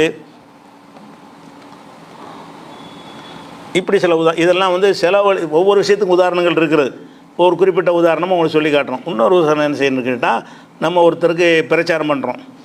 பிரச்சாரம் பண்ணும்போது கேட்க மாட்டேங்கிறான். எவ்வளோ சொல்லி பார்க்குறோம், அவனுக்கு காதில் விளங்குதே தவிர என்ன செய்யலை, அதை உள்வாங்க மாட்டேங்கிறான், கேட்கவே மாட்டேங்கிறான். குரானை சொன்னாலும் கேட்க மாட்டேங்கிறான், ஹதீஸ் சொன்னாலும் கேட்க மாட்டேங்கிறான். அப்படி ஒருத்தன் இருக்கான்னு சொன்னால் அவனுக்கு ஒரு உதாரணம் நல்லா சொல்லி காட்டுறான். இப்படி நீங்கள் போய் சொல்கிறீங்க, அவன் கேட்க மாட்டேங்கிறான், இவன் எந்த மாதிரி இருக்கிறான் தெரியுமா அப்படின்னு நல்ல உதாரணம் என்ன சொல்கிறான்னு கேட்டால், நீங்கள் ஒரு கால்நடை இருக்குது, ஒரு ஆடு மாடு இருக்குது. நீங்கள் ஆடு மாடை நிப்பாட்டி வச்சுக்கிட்டு அந்த ஆடு மாட்டுக்கு மாநாடு போடுவான்ல, அந்த மாதிரி நீங்கள் என்ன செய்கிறீங்க, பேசுகிறீங்க. ஆடு மாடை கூப்பிட்டு, ஆடுகளே மாடுகளே நீங்கள் நல்லா இருக்கிறீங்களா அப்படின்னு பேசுனீங்கன்னு அதுக்கு தான் விளங்குமா? ஆடு மாட்டுக்கு முன்னாடி நின்று மனுஷன்கிட்ட பேசுகிற பேச்சை நீ பேசணுன்னு சொன்னால் அதுக்கு என்ன விளங்கும்னா சத்தமாக தான் அதுக்கு விளங்கும். நீ வார்த்தை விளங்காது. நீ சொல்லக்கூடிய அந்த வார்த்தை, அதனுடைய அர்த்தம், அதனுடைய பொருள்னா அந்த ஆடு மாடுக்கு விளங்காது. என்ன செய்யுது, ஏதோ கத்துறான். நீங்கள் கருத்தை சொல்லிகிட்டு இருப்பீங்க, அந்த ஆடு பார்வையில் என்ன செய்கிறீங்க, கத்துறீங்க. ஏண்ட் அலர்ட்னா என்ன அர்த்தம், அதே தான். நீங்கள் அன்புள்ள மாடுகள் என்றாலும் அதே அர்த்தம் தான். வழங்குதா? அதுக்கு விளங்காது. அது என்ன செய்யும், எதை கத்துறாங்க, மனுஷன் வந்து நம்மகிட்ட கத்துறான்னு விளங்கிக்கிறோம். அப்போ இந்த மாதிரி உள்ள நிலையில் நீங்கள் போய் வந்து விளங்காத ஆடு மாடுகளுக்கு பிரச்சாரம் பண்ணினால் அவை எப்படி இதை எடுத்துக்கொள்ளும் என்றால் வெறும் ஓசையாக மட்டும்தான் பார்க்கும். அது ஒரு மொழியாக, அது மொழி அதுக்கு தெரியாதுல்ல, அது ஒரு மொழியாக, ஒரு கருத்தாக அது விளங்காது. அந்த மாதிரி தான் இவங்களுக்கு போய் மக்கா காஃபிருக்கு நீங்கள் பயான் பண்ணிகிட்டு இருக்கிறீங்க. அவன் என்ன செய்கிறான்னா, நீ ஆடு மாடு கத்துற கூச்சல் மாதிரி எடுத்துக்கிறான். நீங்கள் அவ்வளோ குரான் வசனத்தை சொன்னாலும் சரி தான், ஹதீஸ் சொன்னாலும் சரி, எவ்வளோ தத்துவத்தை சொன்னாலும் சரி தான், அவன் என்ன மாதிரி எடுத்துக்கிறான், அதை கேட்குறவன். ஆடு மாடுகள் எப்படி அதை கேட்குமோ கேட்குறான். எப்படி கேட்குறான், ஏதோ கத்துறாரு இவர், ஏதோ அப்படின்னு நினைக்கிறான், கத்துறான்னு நினைக்கிறான். ரசூலுல்லாஹ் சொல்கிறது என்ன செய்கிறான், நம்மளெல்லாம் கத்துற மாதிரி கணக்கில் எடுத்துடுறாங்க. இதுக்கு உதாரணம் எப்படி காட்டுறான்லான்னு கேட்டால், மஸலுல்லதீன கஃபரு, நிராகரிப்பவர்கள் இருக்கிறாங்களா அவங்களுக்கு உதாரணம். நிராகரிப்பவர்கள்னால் இந்த சத்திய போதனையை ஏற்க மறுக்கிற நிராகரிப்பவர்கள். ரசூலுல்லாஹ்வுடைய பயானை, நம்முடைய பயான்களை அல்லது மகத்த அறிஞர்கள் சொல்லக்கூடிய மார்க்க போதனைகளை அதை கேட்கறதுக்கு மறுக்கிறான்ல, கேட்டு இந்த காதில் வாங்கி அந்த காதில் விட்டுட்டு போயிடறான்ல, அவனுக்கு உதாரணம். மஸலுல்லதீன கஃபரு, நிராகரிக்கிற மக்களுக்கு உதாரணமாவது மஸலுல்லதி எண்ணியக்கு பிமாலா இஸ்மவு இல்லா துவாவும் நிதான், வெறும் ஓசையாகவே தவிர செவி மடுக்காதே அந்த கால்நடைகளை அழைப்பவனை போல அவன் இருக்கிறான். வெறும் சத்தமாக தான் அதுக்கு தெரியும். கால்நடைகள்கிட்ட போய் நீங்கள் எந்த கருத்தில் பெரிய தத்துவத்தை நீங்கள் சொன்னாலும் சரி தான், அதுக்கு என்ன செய்யும், 5 10னா கத்துறான்னு விளங்கிக்கணும். 5 தெரியாது, 5 தெரியாது, 10 தெரியாதுக்கு. அப்போ அந்த மாதிரி அந்த கருத்தை வந்து காதில் விளங்குது. அந்த காதில் எப்படி அவனுக்கு விளங்குதுன்னு கேட்டால், ஆடு மாடுகள் எப்படி அதை விளங்காமல் ஒரு ஓசை என்ற அளவில் எடுத்துக்கொள்ளுதோ அப்படி எடுத்துக்கொள்கிறார்கள். அவனுக்கு விளங்கத்தான் செய்யும். அதை உதாரணத்தின் மூலமாக அந்த ஆடு மாடு ஆக்குறான்ல, அவனுக்கு கருத்து விளங்காமலே இருக்காது. அடே சிலை வணங்காதீங்கன்னு ரசூலுல்லாஹ் சொன்ன அர்த்தம் விளங்காமையாக இருக்கேன். அதை வந்து உள் வாங்க மாட்டேங்கிறான்ல, உள் வாங்காமல் இருக்கிறதுனால கத்துறமா நினைக்கிறியா நீ? நாங்கள் வந்து கருத்தை சொல்கிறோம், நீ என்ன நினைக்கிற, ஒரு ஆடு மாடுக்கு கத்துற கூப்பிடுவாங்கல்ல, அந்த மாதிரி நீ என்னை நினச்சிக்கிட்டு இருக்கிறேங்கிற அதுக்காக சொல்கிறானே தவிர அவனுக்கு கேட்கவே செய்யாத அர்த்தம் கிடையாது. காஃபிர்களுக்கு சொன்னால் விளங்காமையாக இருக்கேன், சிலை வணங்காடா, இது கல்லுடா, கடவுள் இல்லைட்டாண்டா விளங்கத்தானே செய்யும். அவனுக்கு விளங்கி தான் அடிக்கவும் செஞ்சான். விலங்க போய் தானே ஒரு துன்பங்கள் கொடுத்தான், நாட்டை விட்டு விரட்டினான், எல்லாம் செஞ்சதுக்கு என்ன அர்த்தம், விலங்கத்தான் செஞ்சு. அந்த அர்த்தத்தில் எல்லாம் சொல்லலை, விலங்கத்தான் செய்யறான். ஆனால் பார்த்தோம்னு சொன்னால் எந்த ஒரு ரிசல்ட்டும் வரலன்னா அவன் என்ன மாதிரி இருக்கிறான்? அவன் ஆடு மாடு மாதிரியும் நீ பேசுகிறது ஒரு கத்துற மாதிரி அவன் நினைக்கிறான். அவனை வந்து ஆடு மாடு ஆக்கிக்கிறான். உன்னை வந்து ஆடு மாடு அழைக்கக்கூடியவனை நினச்சிக்கிட்டு இருக்கிறான்னு இப்போ அர்த்தம். ஒரு ரியாக்ஷனும் இல்லையே, ஒரு தாக்கத்தையும் ஏற்படுத்தலையே. அப்படிங்கிறத வச்சு அதான் சொல்கிறான். அவனுக்கு கேட்காத அர்த்தம் கிடையாது. அல்ல எப்படி உதாரணம் காட்டுறான்னா, கேட்குறவன் எப்படி நடப்பான ஒரு நடக்கலையே. ஆடு மாடு தான் கேட்டு சுமந்துகிட்டே இருக்கும். இவன் கேட்டு சும்மா நிற்கிறான். அது என்னங்க கேட்க சொல்கிறீங்க? அது வேலை சந்தேகம் சொல்லுங்கள், என்னத்துக்கு அப்படி சொல்கிறீங்க? எதாவது கேட்கணுமா இல்லையா? அதுக்கு எந்த ஒரு மதிப்பும் கொடுக்க மாட்டேங்கிறான் என்று சொன்னால் இவன் ஆடு மாடுகள் நிலையில் தான் இருக்கிறான். நீ வந்து ஆடு மாடுக்கு பயான் பண்ணுற நிலையில் நீ இருக்கிறாய். நீ வந்து என்ன செய்கிறாய்? ஆடு மாடுக்கு பிரச்சாரம் பண்ணுற மாதிரி இருக்கிறாய்ன்னு சொல்லி இது 271 வசனத்தில் என்ன சொல்கிறான்? நல்லா சொல்லி காட்டுறான். சொல்லிவிட்டு சும்மன் புக்குமன் உமியன், இவர்கள் செவிடர்கள் குருடர்கள் ஊமையர்கள்ங்கிறான். அந்த ஊமண்ட இந்த அர்த்தம் தான். விளங்கி வழங்காமல் இருக்கிறாங்க இல்லை, அதுக்காக சொல்லி காட்டுறான். இப்படி மல்ல என்ன செய்கிறான்னு கேட்டால் சில உதாரணங்களின் மூலமாக சொல்லி காட்டுகிறான்.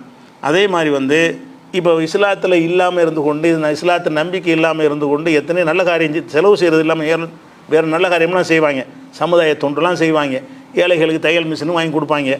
கல்விக்கு உதவி செய்வாங்க. இப்படியான மரக்கன்றுகள்லாம் நடுவாங்க தெருவா போய். இப்படியெல்லாம் செய்யக்கூடிய நிறைய இருக்கிறாங்க. ஆனால் மறுமை நம்ப மாட்டாங்க. இந்த காரியங்கள்லாம் செய்வாங்க. அவங்களுக்கு என்ன கிடையாது? மறுமை நம்பிக்கை இருக்காது. இதுக்கு வரல என்ன செய்கிறான்னா ஒரு உதாரணம் காட்டுறான். என்ன உதாரணம் காட்டுறான்னு கேட்டால் இவங்களுக்கு ஒரு காணல் நீர் தான் உதாரணம். இவங்களுடைய செயலுக்கு என்ன உதாரணம்னு கேட்டால் காணல் நீர். காணல் நீர்னு சொன்னால் அது நீர் கிடையாது. சரியான வெயில் நேரத்தில் பார்த்தீங்கன்னு சொன்னால் அந்த ரோடுலாம் போய் பார்த்தீங்கன்னா தூரத்தில் தண்ணி இருக்கிற மாதிரி தெரியும்.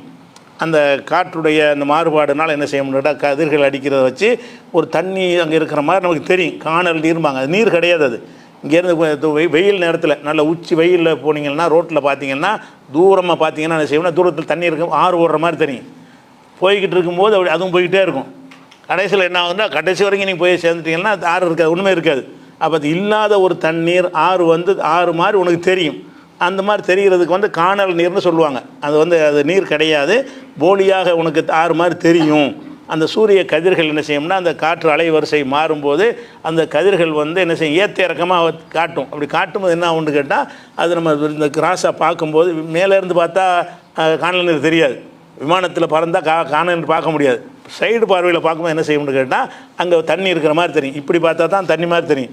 இப்படி போய் பார்த்தீங்கன்னா அந்த இடம் வந்து சாதாரண தரையாக தான் தெரியும். நம்ம பார்வையுடைய இந்த கோணத்தினால் என்ன ஆகுதுன்னு கேட்டால் தண்ணீர் இல்லாத ஒன்று வந்து தண்ணீர் மாதிரி அதுலேருந்து கிளார் அடித்து வரக்கூடியது வந்து தண்ணீர் இருக்கிற மாதிரி தெரியும்.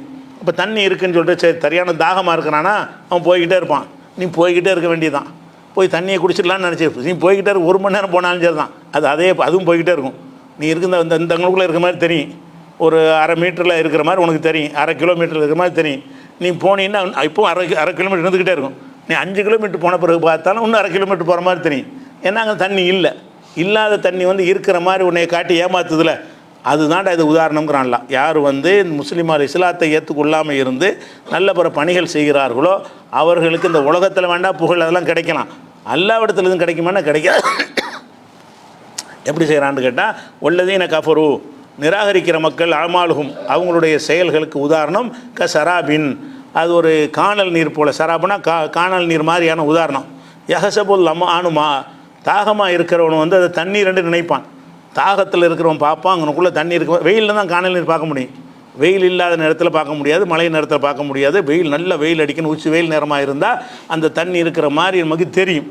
அது என்ன செய்யும்னா யஹசபுல் அனுமா தாகத்தில் இருக்கக்கூடியவன் அதை தண்ணீர் என்று நினைப்பான்.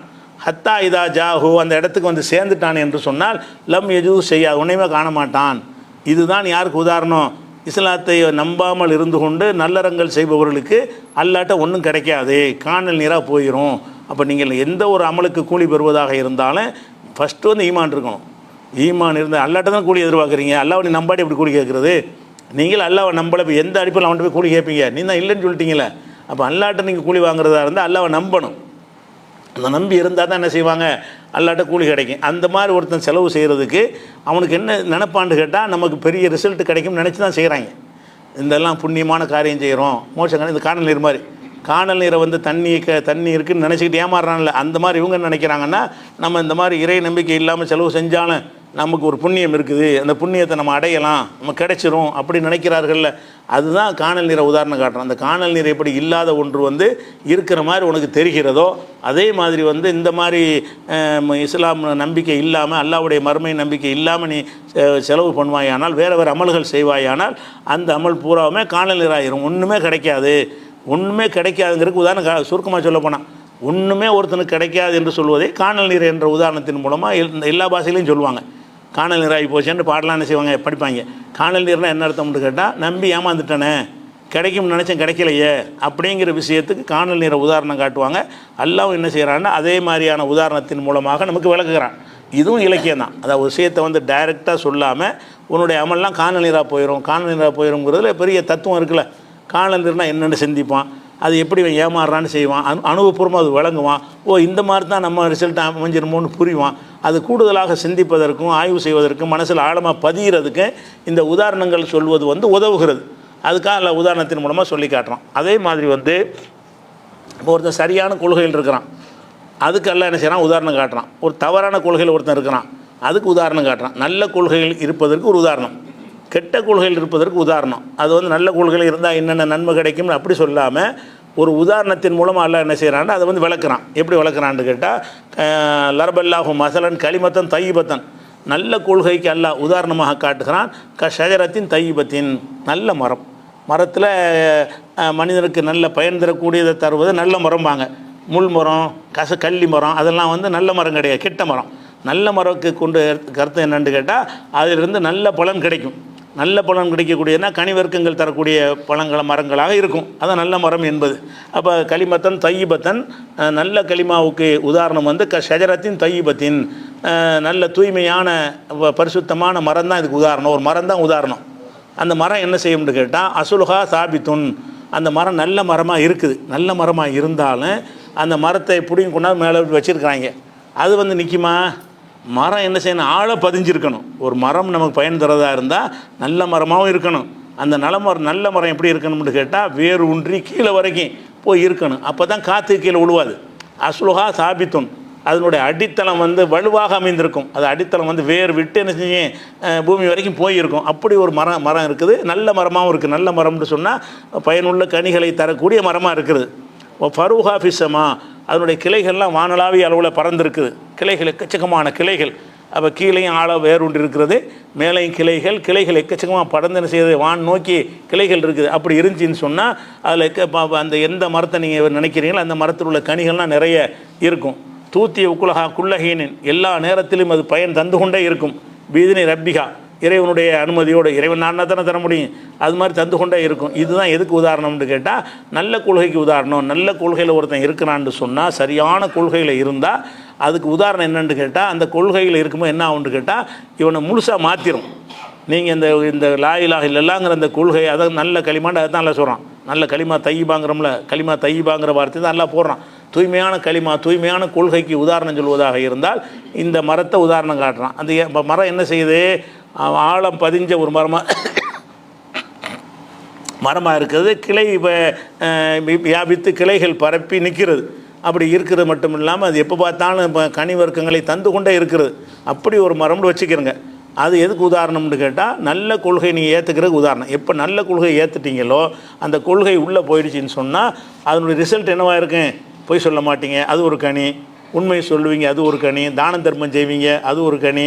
அது மாதிரி இறைவனை 5 நடப்பீங்க, அது ஒரு கனி. தொழுவீங்க, நோன்பு வைப்பீங்க, அதெல்லாம் ஒரு கனி. அந்த உள்ள அந்த இது போன பிறகு என்ன செய்யணும்னு கேட்டால், அது பாட்டுக்கு நல்ல விஷயங்கள் ஒன்று வந்துக்கிட்டே இருக்கும். அப்போ நல்ல விஷயங்களை வந்துக்கிட்டே இருக்கிறதுக்கு என்ன காரணம்?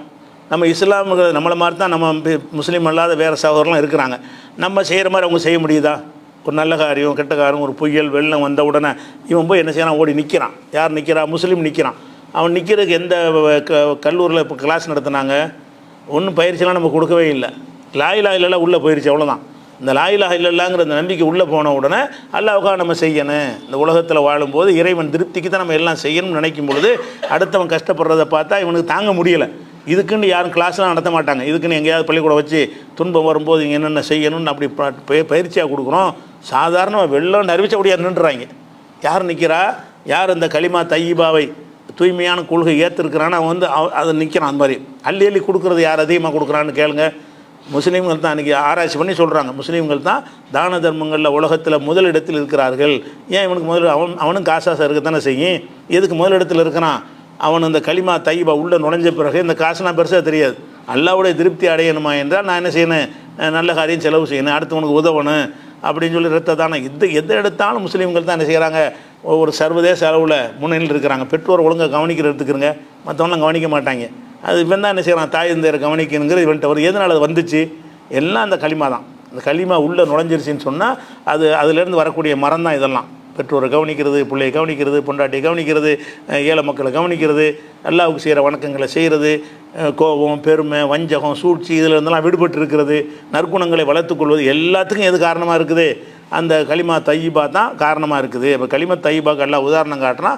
ஒரு மரத்தை காட்டுறான், நல்ல மரமாக இருக்குது, அதான் இதுக்கு உதாரணம் அப்படின்னு நல்லா சொல்லி காட்டுறான். அதே வசனத்தில் தொடர்ச்சியாக சொல்கிறான், மசலு களிமத்தின் ஹபீசத்தின், கெட்ட கொள்கைக்கு உதாரணம். கொள்கையே கெட்ட கொள்கையாக இருக்குது, கண்டதையும் கடவுளாக்கலான்னு ஒரு கொள்கையில் இருக்கிறான்னு வைங்க. அந்த கொள்கையில் இருந்தானே ஆனால் அதுக்கு உதாரணம் ஷஜரத்தின் ஹபீசத்தின், ஒரு கெட்ட மரம் தான் அதுக்கு உதாரணம். மரம் இருக்குது, கெட்ட மரம்னா என்ன அர்த்தம், கள்ளி செடி மாதிரி, கருவேல மரம் மாதிரி, வேலிக்கருவ மாதிரி கெட்ட மரம். அதெல்லாம் அது ஒரு பயன் கிடையாது, முள்ளு தான் குத்துமே தவிர அது மக்களுக்கு எந்த ஒரு கனிவர்க்கத்தையும் தராது. அதுக்கு ஒரு கெட்ட மரம். கெட்ட மரம் தான் இவனுக்கு கெட்ட கொள்கை இருந்தால் அதுலேருந்து முளைக்கக்கூடிய கெட்ட மரம் தான் முளைக்கும், நல்ல மரம் முளைக்காது. கெட்ட மரத்தை போல் கெட்ட மரம் மட்டும் இல்லாமல் உஜித்து சத்து மின் ஃபௌகில் அறுதி, பூமியில் இருந்து பிடுங்கி வீசப்பட்டிருக்கு. கெட்ட மரமாக வர இருக்கிறது.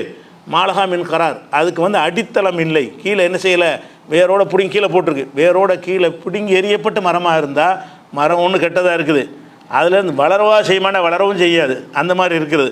அந்த மாதிரி இருக்கும்னு சொன்னால் இது வந்து கெட்ட ஒரு கொள்கைக்கு உதாரணம். அப்போ கெட்ட கொள்கைக்கு உதாரணத்தை மரத்தை தான் காட்டுறேன். எந்த மரம், பிடுங்கி எரியப்பட்ட மரம். பிடுங்கி எரியப்பட்ட மரத்தில் என்ன கிடைக்கும், அந்த மரம் கூட ஒரு கனி வர்க்கத்தை சேர்ந்த மரமாக இருந்தால் கூட விழுந்தது பிறோட ஏதாவது அதில் 2-3 கனியை பறிக்கலாம். மரம் கெட்ட மரமாக இருக்குது, கெட்ட மரமாகவும் இருக்கிறது. கெட்ட மரம்னா ஒரு காய்கனி ஒன்றுமே இருக்காது, யாருக்கும் உதவாது, முள்ளு தான் குத்தும், வேறு ஒன்றுமே அதில் இருக்காது. அப்படிப்பட்ட மரமாக இருக்கிறது ஒன்று. ரெண்டாவது, அது கூட தொடர்ச்சியாக இருக்குமாண்டா இருக்காது, காஞ்சி போயிடும். கொஞ்சம் விழுந்த பிறகு நெஞ்சிறேன் அந்த ஈரப்பதம் இருக்கிற வரைக்கும் அந்த பச்சையாக தெரியும், அதுக்கப்புறம் அது கூட காஞ்சி போயிடும், எந்த ஒரு நன்மையும் இருக்காது. அப்போ பூமியிலிருந்து பிடுங்கி வீசப்பட்ட ஒரு மரத்தை போல தான் கெட்ட கொள்கைக்கு உதாரணம்னு சொல்லி, அந்த நல்ல கொள்கை ஒருத்தனுடைய உள்ளத்தில் வந்துருச்சின்னு சொன்னால் அதிலிருந்து ஒரு மரம் முளைக்கும். என்ன மரம் முளைக்கும், அந்த ஈமான்கிற மரம் முளைச்சி என்ன செய்யணும்னு கேட்டால் அதில் பலவிதமான நன்மைகள் அவனுக்கு கிடைச்சிக்கிட்டே இருக்கும், நல்ல கொள்கை இருக்கிறதுனால. அப்போ நல்ல கொள்கை நீங்கள் இருந்தீங்கன்னு சொன்னால் உங்களிடமிருந்து அதிகமான விஷயங்கள் வந்து உற்பத்தி ஆகிக்கிட்டே இருக்கும் அப்படின்னு காட்டுவதற்காக எல்லாம் என்ன செய்யறான், அந்த மாதிரி உதாரணம் காட்டுக்கிறான். அதே மாதிரி வந்து இதெல்லாம் உதாரணத்து மூலம் சொல்கிறேன். நல்ல கொள்கைக்கு உதாரணம் இல்லை, நல்ல கொள்கையாக இருந்துட்டு போங்கடான்னு சொல்லிட்டு போயிடலாம்ல. அதுக்கு உதாரணம் சொல்வதன் மூலமாக என்னென்னு கேட்டால், ஒரு தானியத்தை போடுறீங்க, மரமாக முளைக்குது, முளைச்ச உடனே என்ன செய்யுது, ஆழை பதிகிறது, அதுக்கப்புறம் நிறைய கிளைகள் விடுகிறது, அதில் கனிகள்லாம் வந்து கொண்டே இருக்குது. இதுதான் அந்த ஈமான் என்பது. ஈமான் உள்ளத்தில் பதிஞ்சிருச்சுன்னு சொன்னால் கொஞ்சம் கொஞ்சமாக வளர்ந்து என்ன செய்யும், மரமாக வந்துக்கிட்டே இருக்கும். வர என்ன செய்யும், கொஞ்சம் கொஞ்சம் அப்படி தானே ஒரு இஸ்லாத்தில் வரும்போது கொஞ்சம் லேசானது தான் இருக்கும். கொஞ்சம் ஆழமாக போக அவனுக்கு என்ன செய்யும், நம்பிக்கை அதிகரிக்க அவனிடமிருந்து நற்பண்புகள் அதிகமாக வெளிப்படும். அதுக்கு உதாரணமாக எல்லாம் சொல்லி காட்டுறான். இது ஒரு விஷயமாச்சு.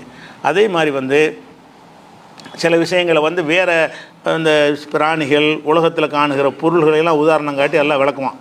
உதாரணத்துக்காக வேண்டி இப்போ கழுதையை உதாரணமாக எல்லாம் ஒரு விஷயத்துக்கு சொல்லுவான், 2-3 விஷயத்துக்கு சொல்கிறான். கழுதைன்னா நம்ம என்ன வழங்குறோம், அது நல்ல காரியத்துக்கு உதவுது. கழுதைங்கிறது பொதி சுமக்கிறதுக்கெலாம் உதவுறது. இந்த விஷயத்தெல்லாம் என்ன செய்கிறான்னு கேட்டால், ஒரு உதாரணத்தின் மூலமாக ஒரு சாராருக்கு உதாரணம் காட்டுறான். என்ன உதாரணம்னு கேட்டால், அவங்க வந்து வேதத்தை நல்லா படிச்சிருக்கிறான், ஒரு வேதத்தை அறிஞ்சவனாக இருக்கிறான், அறிஞ்சு படிச்சிருக்கிறான், அதன்படி செய்ய மாட்டேங்கிறான். வேதத்தை படிக்கிறான், அதன்படி செய்ய மாட்டேங்கிறான். இவனை ஒரு பக்கம் வச்சுக்கிறங்க. ஒரு கழுதை இருக்குது, அது முதுகுலத்துக்கு வேதத்தை வச்சுருக்கிறீங்க, அதுவும் வேதத்தை சுமந்துக்கிட்டு தான் இருக்குது. எதாவது விளங்குமா, கழுதையுடைய முதுகில் வேதத்தை வச்சுக்கலன்னு சொன்னால், நம்ம முதுகில் ஒரு வேதம் இருக்குது, அதில் இந்த விஷயம் என்னென்ன விஷயம்லாம் இருக்குன்னு ஏதாவது தெரியுமா, அது வேதத்தை சுமக்கிற கழுதைக்கு அது விஷயம் வழங்காது. இவங்களும் அப்படி தான் இருக்கிறாங்க. இந்த தௌராத்தை சுமந்த மக்களுக்கு எல்லாம் உதாரணம் காட்டுக்கிறான். அன்றைக்கி யூதர்கள் இருந்தாங்க ரசூலுல்லாஹ்வுடைய காலத்தில், அன்றைக்கு மதீனாவுல யூதர்கள் இருந்தாங்க. அவங்களுக்கு தௌராத்து நல்லா தெரியும். தௌராத்தை விளங்கி இருந்தாலும் அதன்படி நடக்க மட்டும் மாட்டாங்க. தௌராத்து நல்லா வச்சுருப்பாங்க, அதை வாசிப்பாங்க, எல்லாமே தெரியும், நடப்பாங்க, நடக்க மாட்டாங்க. நடக்கலைன்னு சொன்னால், ஒரு கழுதை வேதத்தை வச்சுக்கிறதுக்கு நீ வச்சுக்கிற என்ன வித்தியாசம்? கழுதைகிட்ட வேதம் இருக்குது, அதுக்கு அதன்படி அது நடக்காது. ஓன்ட்ட வேதம் இருக்குது, நீ நடக்க மாட்டேங்கிற. அப்போ வேதத்தை சுமக்கிற கழுதைகள்னு கோவத்தோடு எல்லாம் என்ன செய்யறான், அதுக்கு உதாரணம் காட்டுறான். மசருள்ளதீன ஹுமிலு தௌராத், தௌராத்து வழங்கப்பட்ட மக்களுக்கு உதாரணம். சும்மலம் யஹ்மிலுஹா, சுமந்து விட்டு பிறகு சுமக்காமல் இருக்கிறார்கள். சுமந்துட்டாங்க, சுமத்தப்பட்டார்கள், ஆனால் அவங்க சுமக்கவில்லை. சுமக்கவில்லைக்கு அர்த்தம் என்னென்னு கேட்டால் அதன்படி செயல்படவில்லை. தௌராத்து சுமத்தப்பட்டுச்சு, அதை அவர்கள் சுமந்து கொள்ளவில்லை. சுமந்து கொள்ளவில்லைக்கு அர்த்தம் என்னென்னு கேட்டால் செயல்படலை.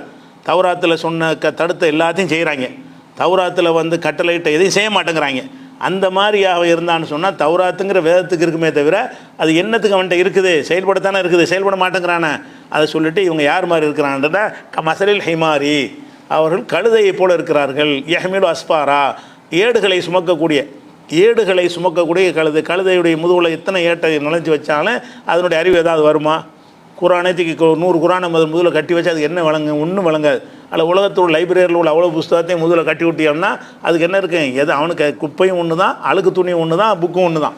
கழுதையை பொறுத்த வரைக்கும் முதுகில் இருக்கிறது அழுக்கு துணியும் அதே மாதிரி தான் அது பார்க்கும், புக்கையும் அப்படி தான் பார்க்கும். அதுக்கு வந்து என்ன செய்யாது, இதில் ஒரு விஷயம் இருக்குது, இது பின்பற்ற வேண்டி இருக்கிறது, இல்லை அறிவுரை இருக்குது, இதன்படி நம்ம நடக்கணும், அதெல்லாம் அதுக்கு தெரியவே செய்யாது.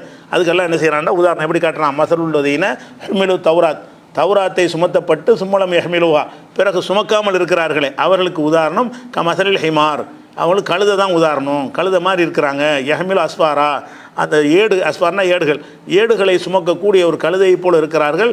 பேச மசலுல் கௌமில்லதீன கதபு வியாயாத்தில்லா, அல்லாஹ்வுடைய வசனங்களை பொய்யாக்கக்கூடிய இந்த கூட்டத்திற்கு இதுதான் சரியான உதாரணம். அல்லாஹ்வுடைய வசனங்களை நம்பாமல் இருக்கிறான்ல, அவனுக்குரிய சரியான உதாரணம் எதுன்னு கேட்டால் இதுதான் சரியான உதாரணம், கழுதை தான் பொருத்தமாக இருக்கும் அப்படிங்கிறான். அப்போ எந்த நம்ம உலகத்தில் செய்வாங்க, ஏடு சுமக்கும் கழுதைகள்ன்ற பழமொழி வந்து நம்ம தமிழ்லேயும் கூட என்ன செய்வாங்க, அதாவது படித்தும் படிக்காமல் இருப்பான்ல அவனுக்கு சொல்லுவாங்க, இவன் ஏடு சுமக்கிற கழுதை, இவன் நிறைய பட்டம் வாங்கியிருப்பான், பிஏ எம்ஏ என்ன வச்சுருப்பான், எல்லாம் செஞ்சுட்டு டவுரி வாங்குவான்.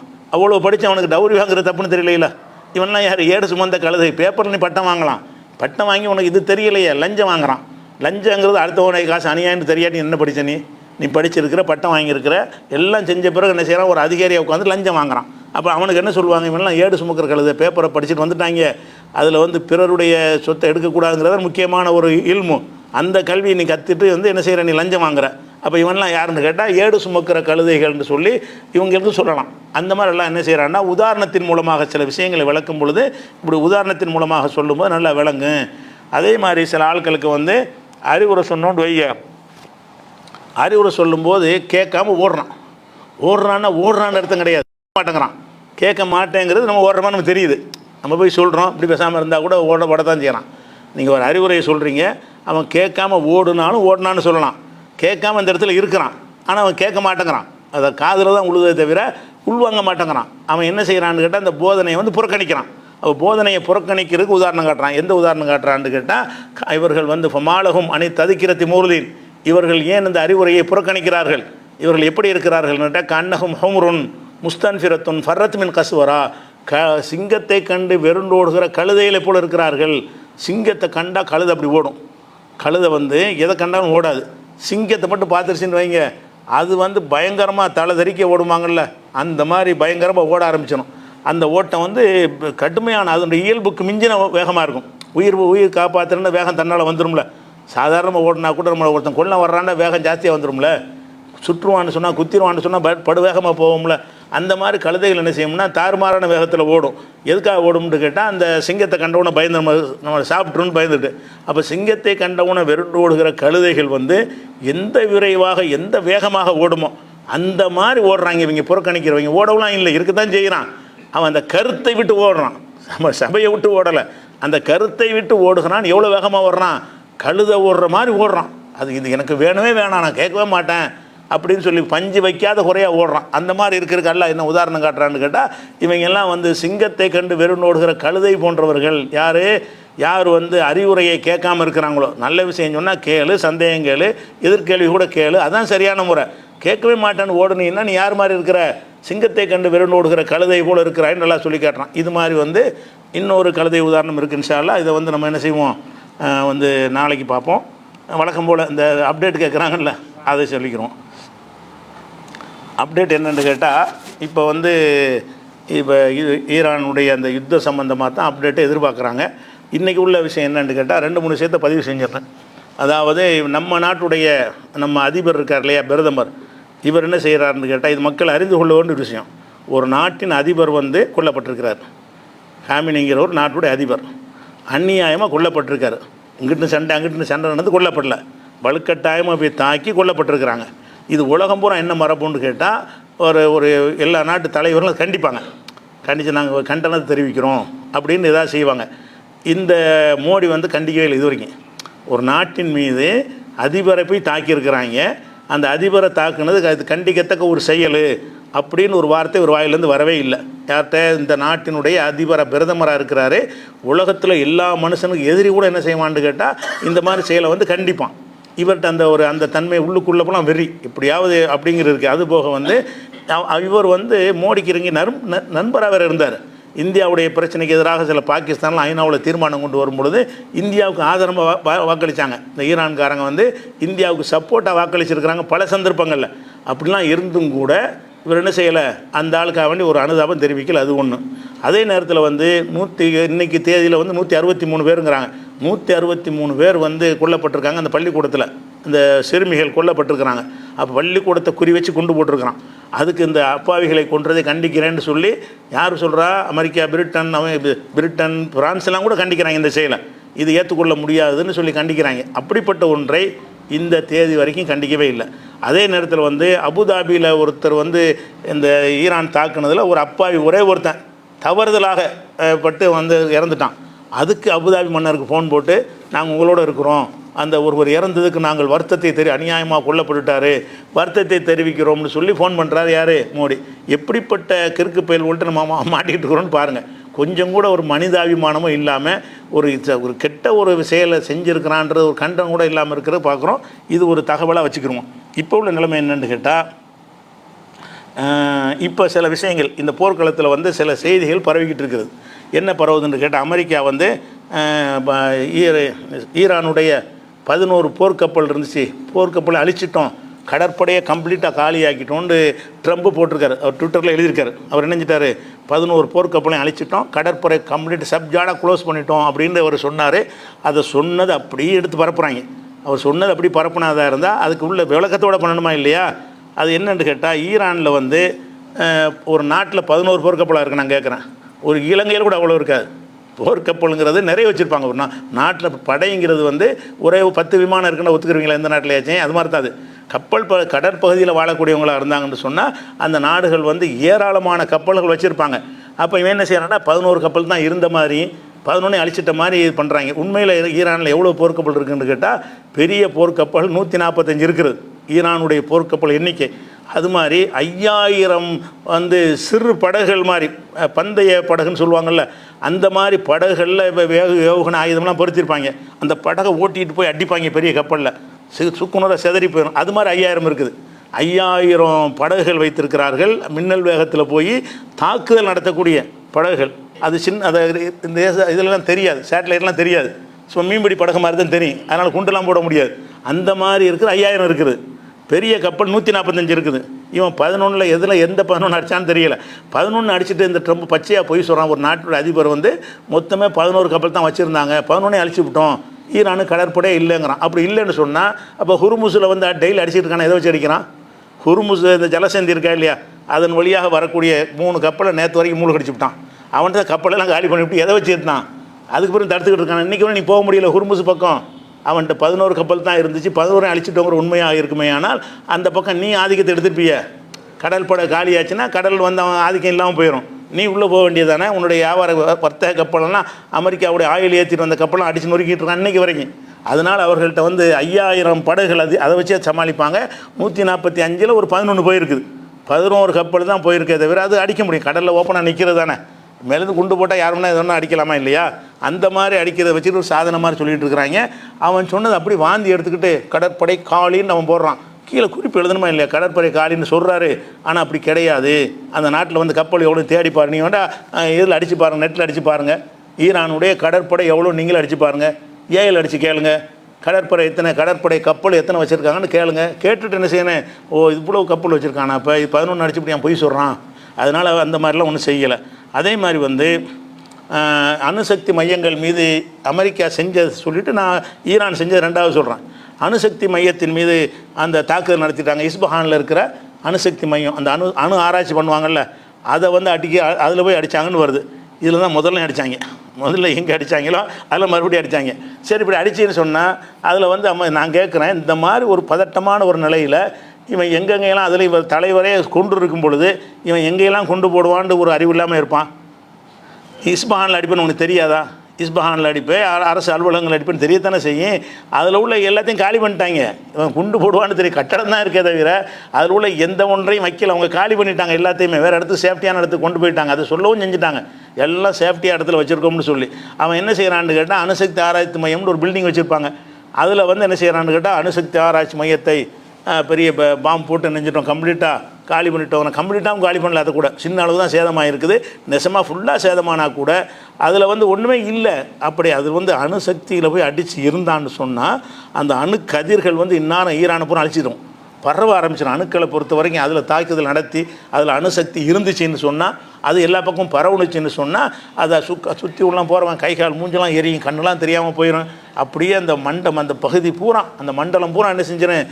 ஹிரோஷிமாவில் அணுகுண்டு போட்டால் என்ன ஏற்பட்டுச்சு? ஒன்றுமே ஏற்படல, சும்மா தான் இருந்துக்கிட்டு இருக்கு. அணுகுண்டை அணுசக்தியை தாக்கிட்டவங்கிறான், ஒரு ரிசல்ட்டும் இல்லை. ஆனால் தாக்குன்னு நெசம் தாக்க முடியாதுன்னு இப்போ சொல்ல முடியும். இவன் தாக்குற மாதிரி அவனும் தாக்கத்தானே செய்வான். அதே மாதிரி ஐஆர்ஜிசியுடைய தலைமையகத்தை தகர்த்துட்டோங்கிறான், அதை மட்டும் கம்ப்ளீட்டாக தகர்த்துட்டான். ஐஆர்ஜிசினா என்னென்னா அந்த இஸ்லாமிக்கு புரட்சிகர இராணுவ படை இருக்குல்ல, அந்த படைக்கு சொந்தமான தலைமை அலுவலகம். சரி, தலைமை அலுவலகத்தில் கொண்டு போனவனுக்கு தெரியாதா? தெரியும்ல. பட் கட்டடத்தை வச்சுருவங்க எல்லாம் காலியாக இருப்பாங்க, கட்டடத்தை அழிச்சிருப்பானே தவிர அதில் உட்காந்துட்டா இருப்பாங்க. ஏற்கனவே நம்ம தலைவரே நினச்சிட்டாங்க, கொண்டு போட்டு தாக்கிட்டாங்க, இதுக்கு அடுத்த குறி இதில் வைப்பாங்க. அதான் தலைமையகம்னு செய்யும்போது அதில் குறி வைக்காமல் இருப்பானா? குறி வைப்பாங்க. அது வச்சுட்டு வெறும் பில்டிங் தான் அடிச்சுட்டு போகணும்னு சொல்லி விட்டாங்களே தவிர அதை அடிச்சுட்டு கம்ப்ளீட்டாக அந்த தலைமைகளை பல ஆயிரம் நூற்றுக்கணக்கான தலைவர்கள் கொல்லப்பட்டு விட்டாருங்களாம். அது கிறுக்கம் கூட அங்கே இருப்பான். அந்த மாதிரி இந்த மாதிரி போர் சூழலில் வந்து இவங்க குண்டு போடுவாங்கன்னு தெரிஞ்சுக்கிட்டு அந்த இடத்துல போய் தங்கியாக இருப்பான். அது ஒரு அடையாளமாக வச்சுக்கிட்டு இருப்பாங்க. இப்போ காலத்தில் இப்போ போரெலாம் முடிஞ்ச பிறகு உடனே பயன்படுத்துவாங்க. இந்த போர் சூழல் அங்கே இருக்க மாட்டாங்க. அந்த கட்டடத்தை தகர்த்து நெசமானா தகர்த்துருக்கிறான், அதில் ஒரு மாற்று கருத்து கிடையாது. இந்த மாதிரி நிறைய கட்டடங்கள், அரசு அலுவலகங்கள்லாம் நிறைய தாக்கியிருக்கிறான். அமெரிக்கா சார்பில் உள்ளதான் எதை குறி வச்சு அடிக்கிறான்னு கேட்டால் அரசாங்கத்துடைய கலெக்டர் ஆஃபீஸ் இந்த மாதிரிலாம் இருக்கும்ல, ஒரு பகுதியில் அரசாங்கம் சம்மந்தப்பட்ட விஷயங்கள் அதில் எல்லாம் போய் தாக்குறாங்க. ஆனால் இவங்க என்ன செய்கிறாங்கன்னா அதில் எதுவும் வச்சுக்கிறது கிடையாது. அப்போயே முடிவு பண்ணிட்டாங்க, எதெல்லாம் அவன் இலக்கு வைக்க வாய்ப்பு இருக்கிறது. ஒரு நாடு சண்டை வந்துச்சுன்னு சொன்னால் அரசாங்கத்தினுடைய இதுகளை தான் குறி வைப்பாங்க. அப்போ எதில் எல்லாம் இருக்கிறது, அது உளவுத்துறையுடைய தலைமை, போலீஸு தலைமை, அது மாதிரி சட்டசபை, பார்லிமெண்ட்டு இருக்குல்ல, அது எல்லாத்தையும் இதில் அவங்க என்ன செய்வாங்கன்னு கேட்டால் இதை முடக்கிடுவாங்க. அப்படியே அந்த நாட்டுக்காரங்க, எந்த நாட்டுக்காரனுமே அதில் ஒன்றுமே வைக்க மாட்டாங்க. அந்த மாதிரி இருக்கிற நேரத்தில் நினைஞ்சிருக்காங்கன்னா ஐஆர்ஜிசியுடைய தலைமையகத்தை கம்ப்ளீட்டாக தகர்த்துட்டாங்க, சுத்தமாக தரமட்டம் ஆகிடுச்சு. அது நெசந்தான். அது வந்து பெரிய செய்ய முடியாத ஒரு விஷயம் கிடையாது. அவனும் செய்வான், இவனும் செய்வான், அதில் பிரச்சனை. அவனுக்கு என்ன இது மாதிரி அவன் எதிர்பார்த்தானே இருக்கிறான், அது ஒரு விஷயத்தை பார்த்துடணும். அதே நேரத்தில் வந்து இது ஒரு விஷயமாச்சு. அடுத்து என்னென்னு கேட்டால், இன்றைக்கி உள்ள நிலைமை என்னென்னு கேட்டால், அந்த அமெரிக்காவில் கலிபோர்னியாவுடைய கவர்னர் ஒருத்தர் இருக்கார். அவர் என்ன செய்கிறாருன்னா இன்றைக்கி பொதுமக்களை கூட்டி பயான் பண்ணுறார், உரை நிகழ்த்துறார். என்ன உரை நிகழ்த்துறாருன்னு கேட்டால், நீ வந்து எதன் அடிப்படையில் நீ போய் போர் தொடுத்தாய்? கலிபோர்னியாங்கிறது அமெரிக்காவுடைய ஒரு மாகாணம், இந்தியாவில் தமிழ்நாடு மாதிரி ஒரு ஸ்டேட்.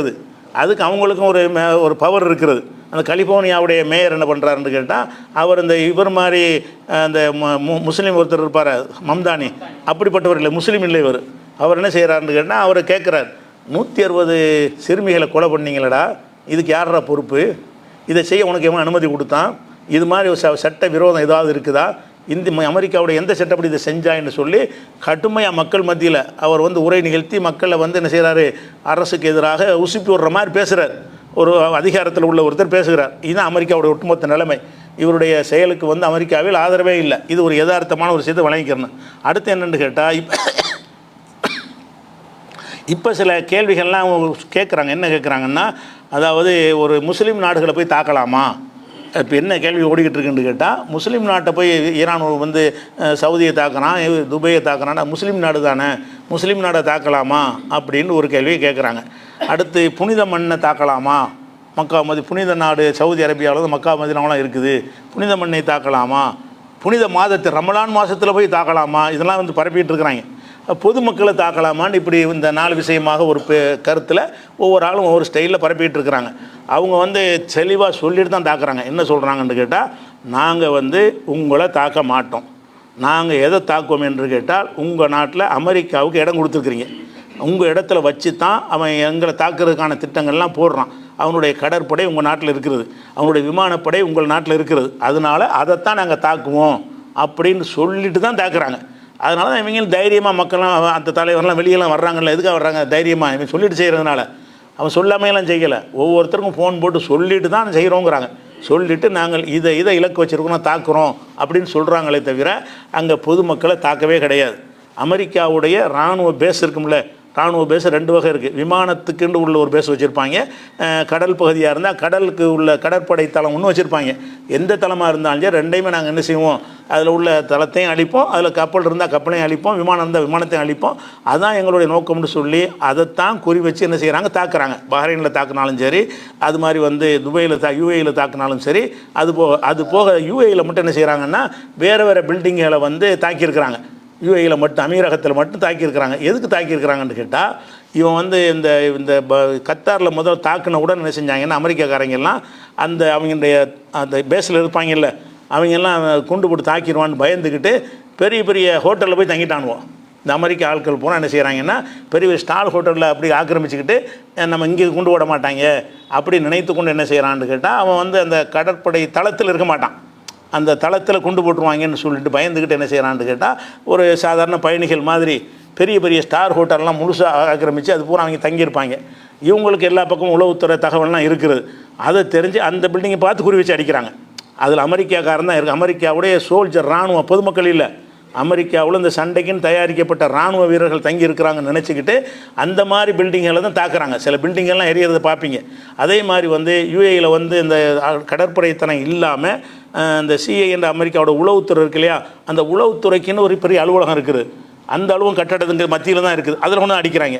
அதை அடிச்சுன்னா பார்வைக்கு என்ன தெரியும், சாதாரண கட்டடத்தில் அடிக்கிறான்னு உங்களுக்கு கண்ணுக்கு தெரியும். அது என்ன கட்டடம், அந்த கட்டடத்தை அடித்தா அதுக்கு இதையும் அடிக்கலை அதையும் அடிக்கலை, அதுக்கு பக்கத்தில் உள்ள அதையும் அடிக்கலை, அதுக்கு பக்கத்தில் உள்ள இதையும் அடிக்கலை, அதை மட்டும் எதுக்கு அடிக்கிறான் அப்படின்னு கேட்டால், அது சிஐயோடைய தலைமை அலுவலகம். அப்போ சிஐங்கிறது அமெரிக்காவுடைய உளவுத்துறை. அவன் தான் அந்த மாதிரி ஸ்கெச் பண்ணி கொடுக்குற எல்லா வேலையும் அவன் தான் செய்கிறான். 50 வேலையும் பிளான் பண்ணி கொடுக்குறதுக்கு ஒரு தலைமையகமாக இருக்குதுன்னு சொன்னால் அதைத்தான் அடிச்சிருக்கானே தவிர எந்த ஒரு சிவிலியன் அடிக்கவே இல்லை. பொதுமக்கள் எத்தனை செத்தான்னு சொல்லி ஒரே ஒருத்தன் இது வரைக்கும் உள்ளதில் ஒரே ஒருத்தன் விபத்தில் தற்செயலாக நினைஞ்சிருக்கிறான். அவன் அந்த பக்கம் போகக்கூடாதுண்ணா, தாக்குதல் பண்ணுறாமோ எட்டி கிட்ட போனான்னு சொன்னால் அது இப்போ சில நேரத்தில் சில பற்றும். அப்படி ஒருத்தன் வந்து தவறுதலாக ஒருவன் செத்துருக்கிறது தான் சொல்கிறாங்களே தவிர பொதுமக்கள் யாரையும் என்ன செய்யலை, சொல்லலை. பொதுமக்கள் யாரையும் தாக்கவே இல்லை, தாக்க மாட்டோம்னு சொல்லிட்டான். எந்த பொதுமக்களையும் நாங்கள் தாக்க மாட்டோம். அதே மாதிரி அமெரிக்க தூதரகம் எங்கே இருக்குதுன்னு கேட்டால் ஊரை சிட்டிக்குள்ளே ஒன்றா வச்சுக்கிறான் தூதரகத்தை. அப்போ தூதரகத்திலாம் அவனுடைய செயல்பாடெலாம் இருக்குது. அமெரிக்காக்காரன் எங்களை அடிச்சிருக்கான்னு சொன்னால் அவனும் எங்களுக்கு எதிரி தான்.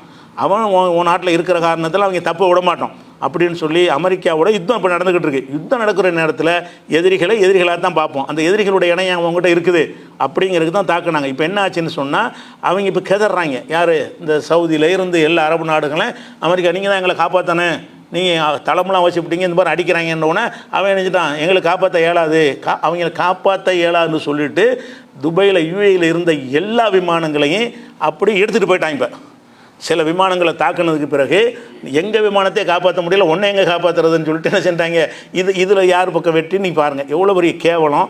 நீ ஒரு தளத்தை வச்சுருக்கிற, அவன் தாக்க வரும்போது அந்த இடத்துல நின்று ஃபேஸ் பண்ணணுமா இல்லையா? உயிருக்கு பயந்தவங்க அப்படிலாம் நிற்கவிட மாட்டாங்க. தூரத்தில் உட்காந்துக்கிட்டு விமானத்திலேருந்து கொண்டாந்து கொண்டு போடுவாங்களே தவிர கப்பல்லேருந்து தாக்குவானே தவிர இந்த மாதிரி நெருக்கி வரும்போது நின்று ஃபேஸ் பண்ணக்கூடிய ஒரு தன்மை அவங்கள்ட்ட கோழைகள்கிட்ட கிடையாது.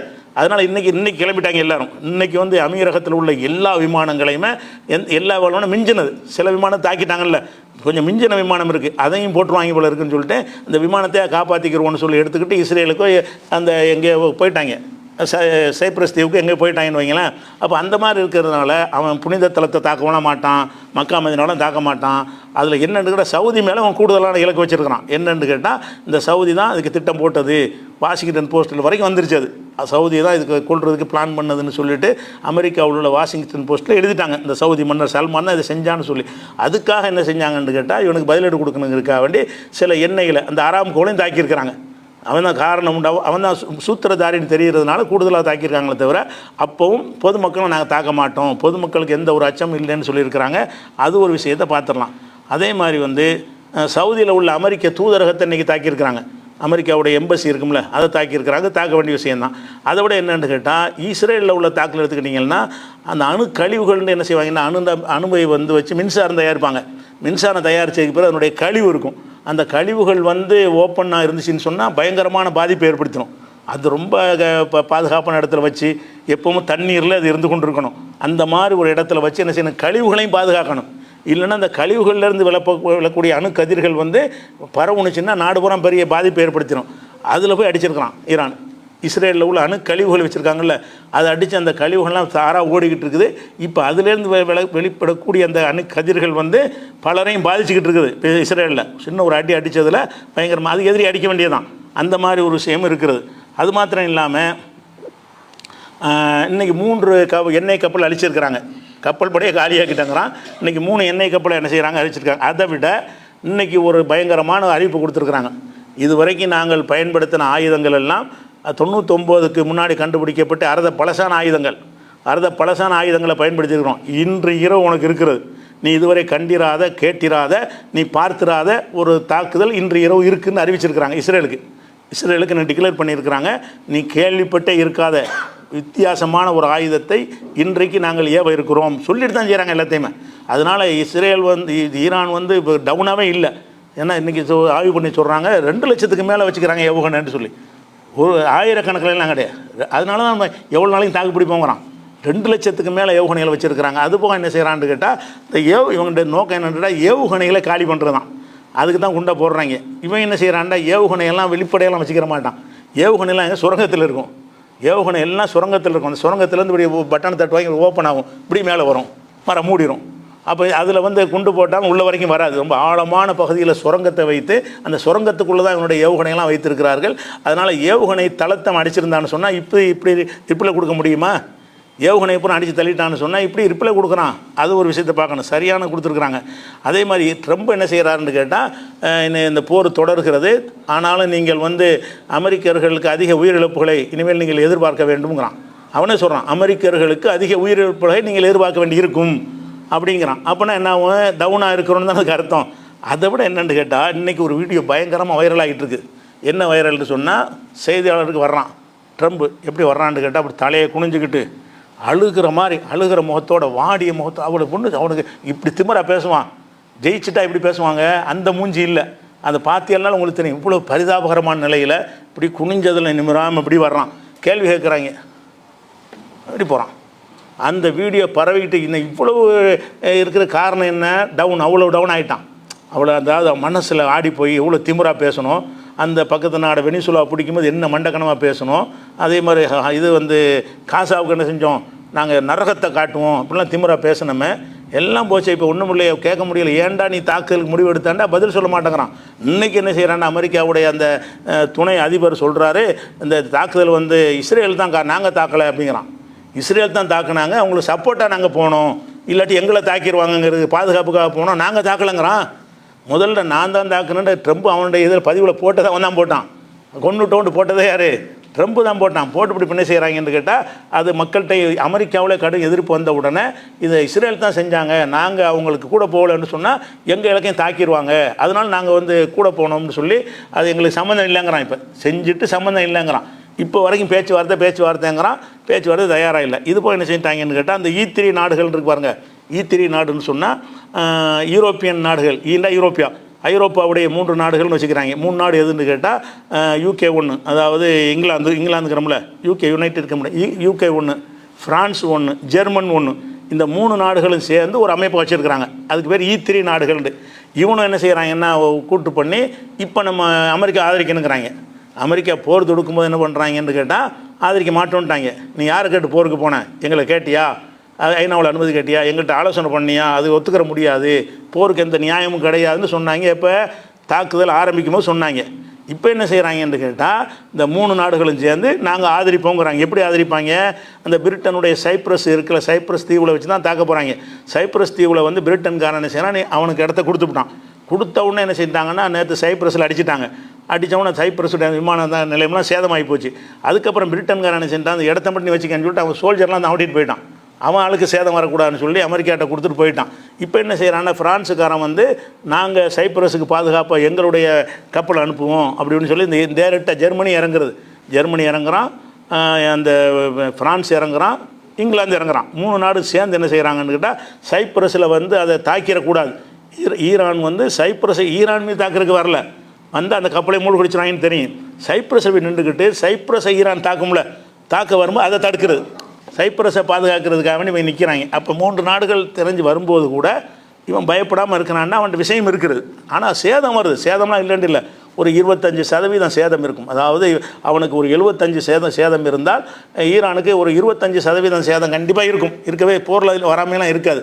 ஆனால் இன்னைக்கு வரைக்கும் அவங்க கை தான் வாங்கியிருக்கு. இவன் சொல்லக்கூடலாம் பொய்யா சொல்கிறாங்க. அந்த 11 கப்பல் விஷயம் ஒன்று, அந்த அலுவலை தாக்கிட்டோம், இந்த அலுவலை தாக்கிட்டோங்கிறாங்க இல்லை, இதெல்லாம் வந்து இருக்க தான் செய்கிறது. இதெல்லாம் வந்துட்டு இவங்க சொல்கிற அளவுக்கு உள்ள விஷயம் கிடையாது. கை யாருக்கு ஓங்கியிருக்குன்னு தான் பார்க்கணும். போரில் இங்கிட்டும் சேதம் அங்கிட்டும் சேதம் இருந்தாலும் யாருடைய ஓங்கி இருக்குன்னு சொன்னால் இவங்க கை தான் இன்றைக்கி வரைக்கும் ஓங்கி இருக்குது. 3 நாடு சேர்ந்தாலும் நான் என்ன செய்ய மாட்டேன், பயப்பட மாட்டோன்ட்டாங்க. அது மாதிரி பிரிட்டனில் உள்ளவங்கெல்லாம் என்ன செய்ய, பிரிட்டனில் 3 லட்சம் பேர் இருக்கிறாங்க. பிரிட்டன்காரன் UAEயில் எல்லாரும் காலியாக சொல்லிட்டான். அங்கே பிரிட்டன் இருக்காதுங்கிறான். எப்படி பயந்து ஓடுறாங்கன்னு பாருங்கள். அவங்க என்ன செய்கிறாங்க, விமானம் இன்றைக்கி இயக்க ஆரம்பிச்சிட்டாங்க. விமானத்தை இயக்குறான்னு சொன்னால் அவன் வந்து வெகுஜன மக்களை தாக்கலை, இவங்களாம் தான் பூட்டி வச்சுருந்தாங்க.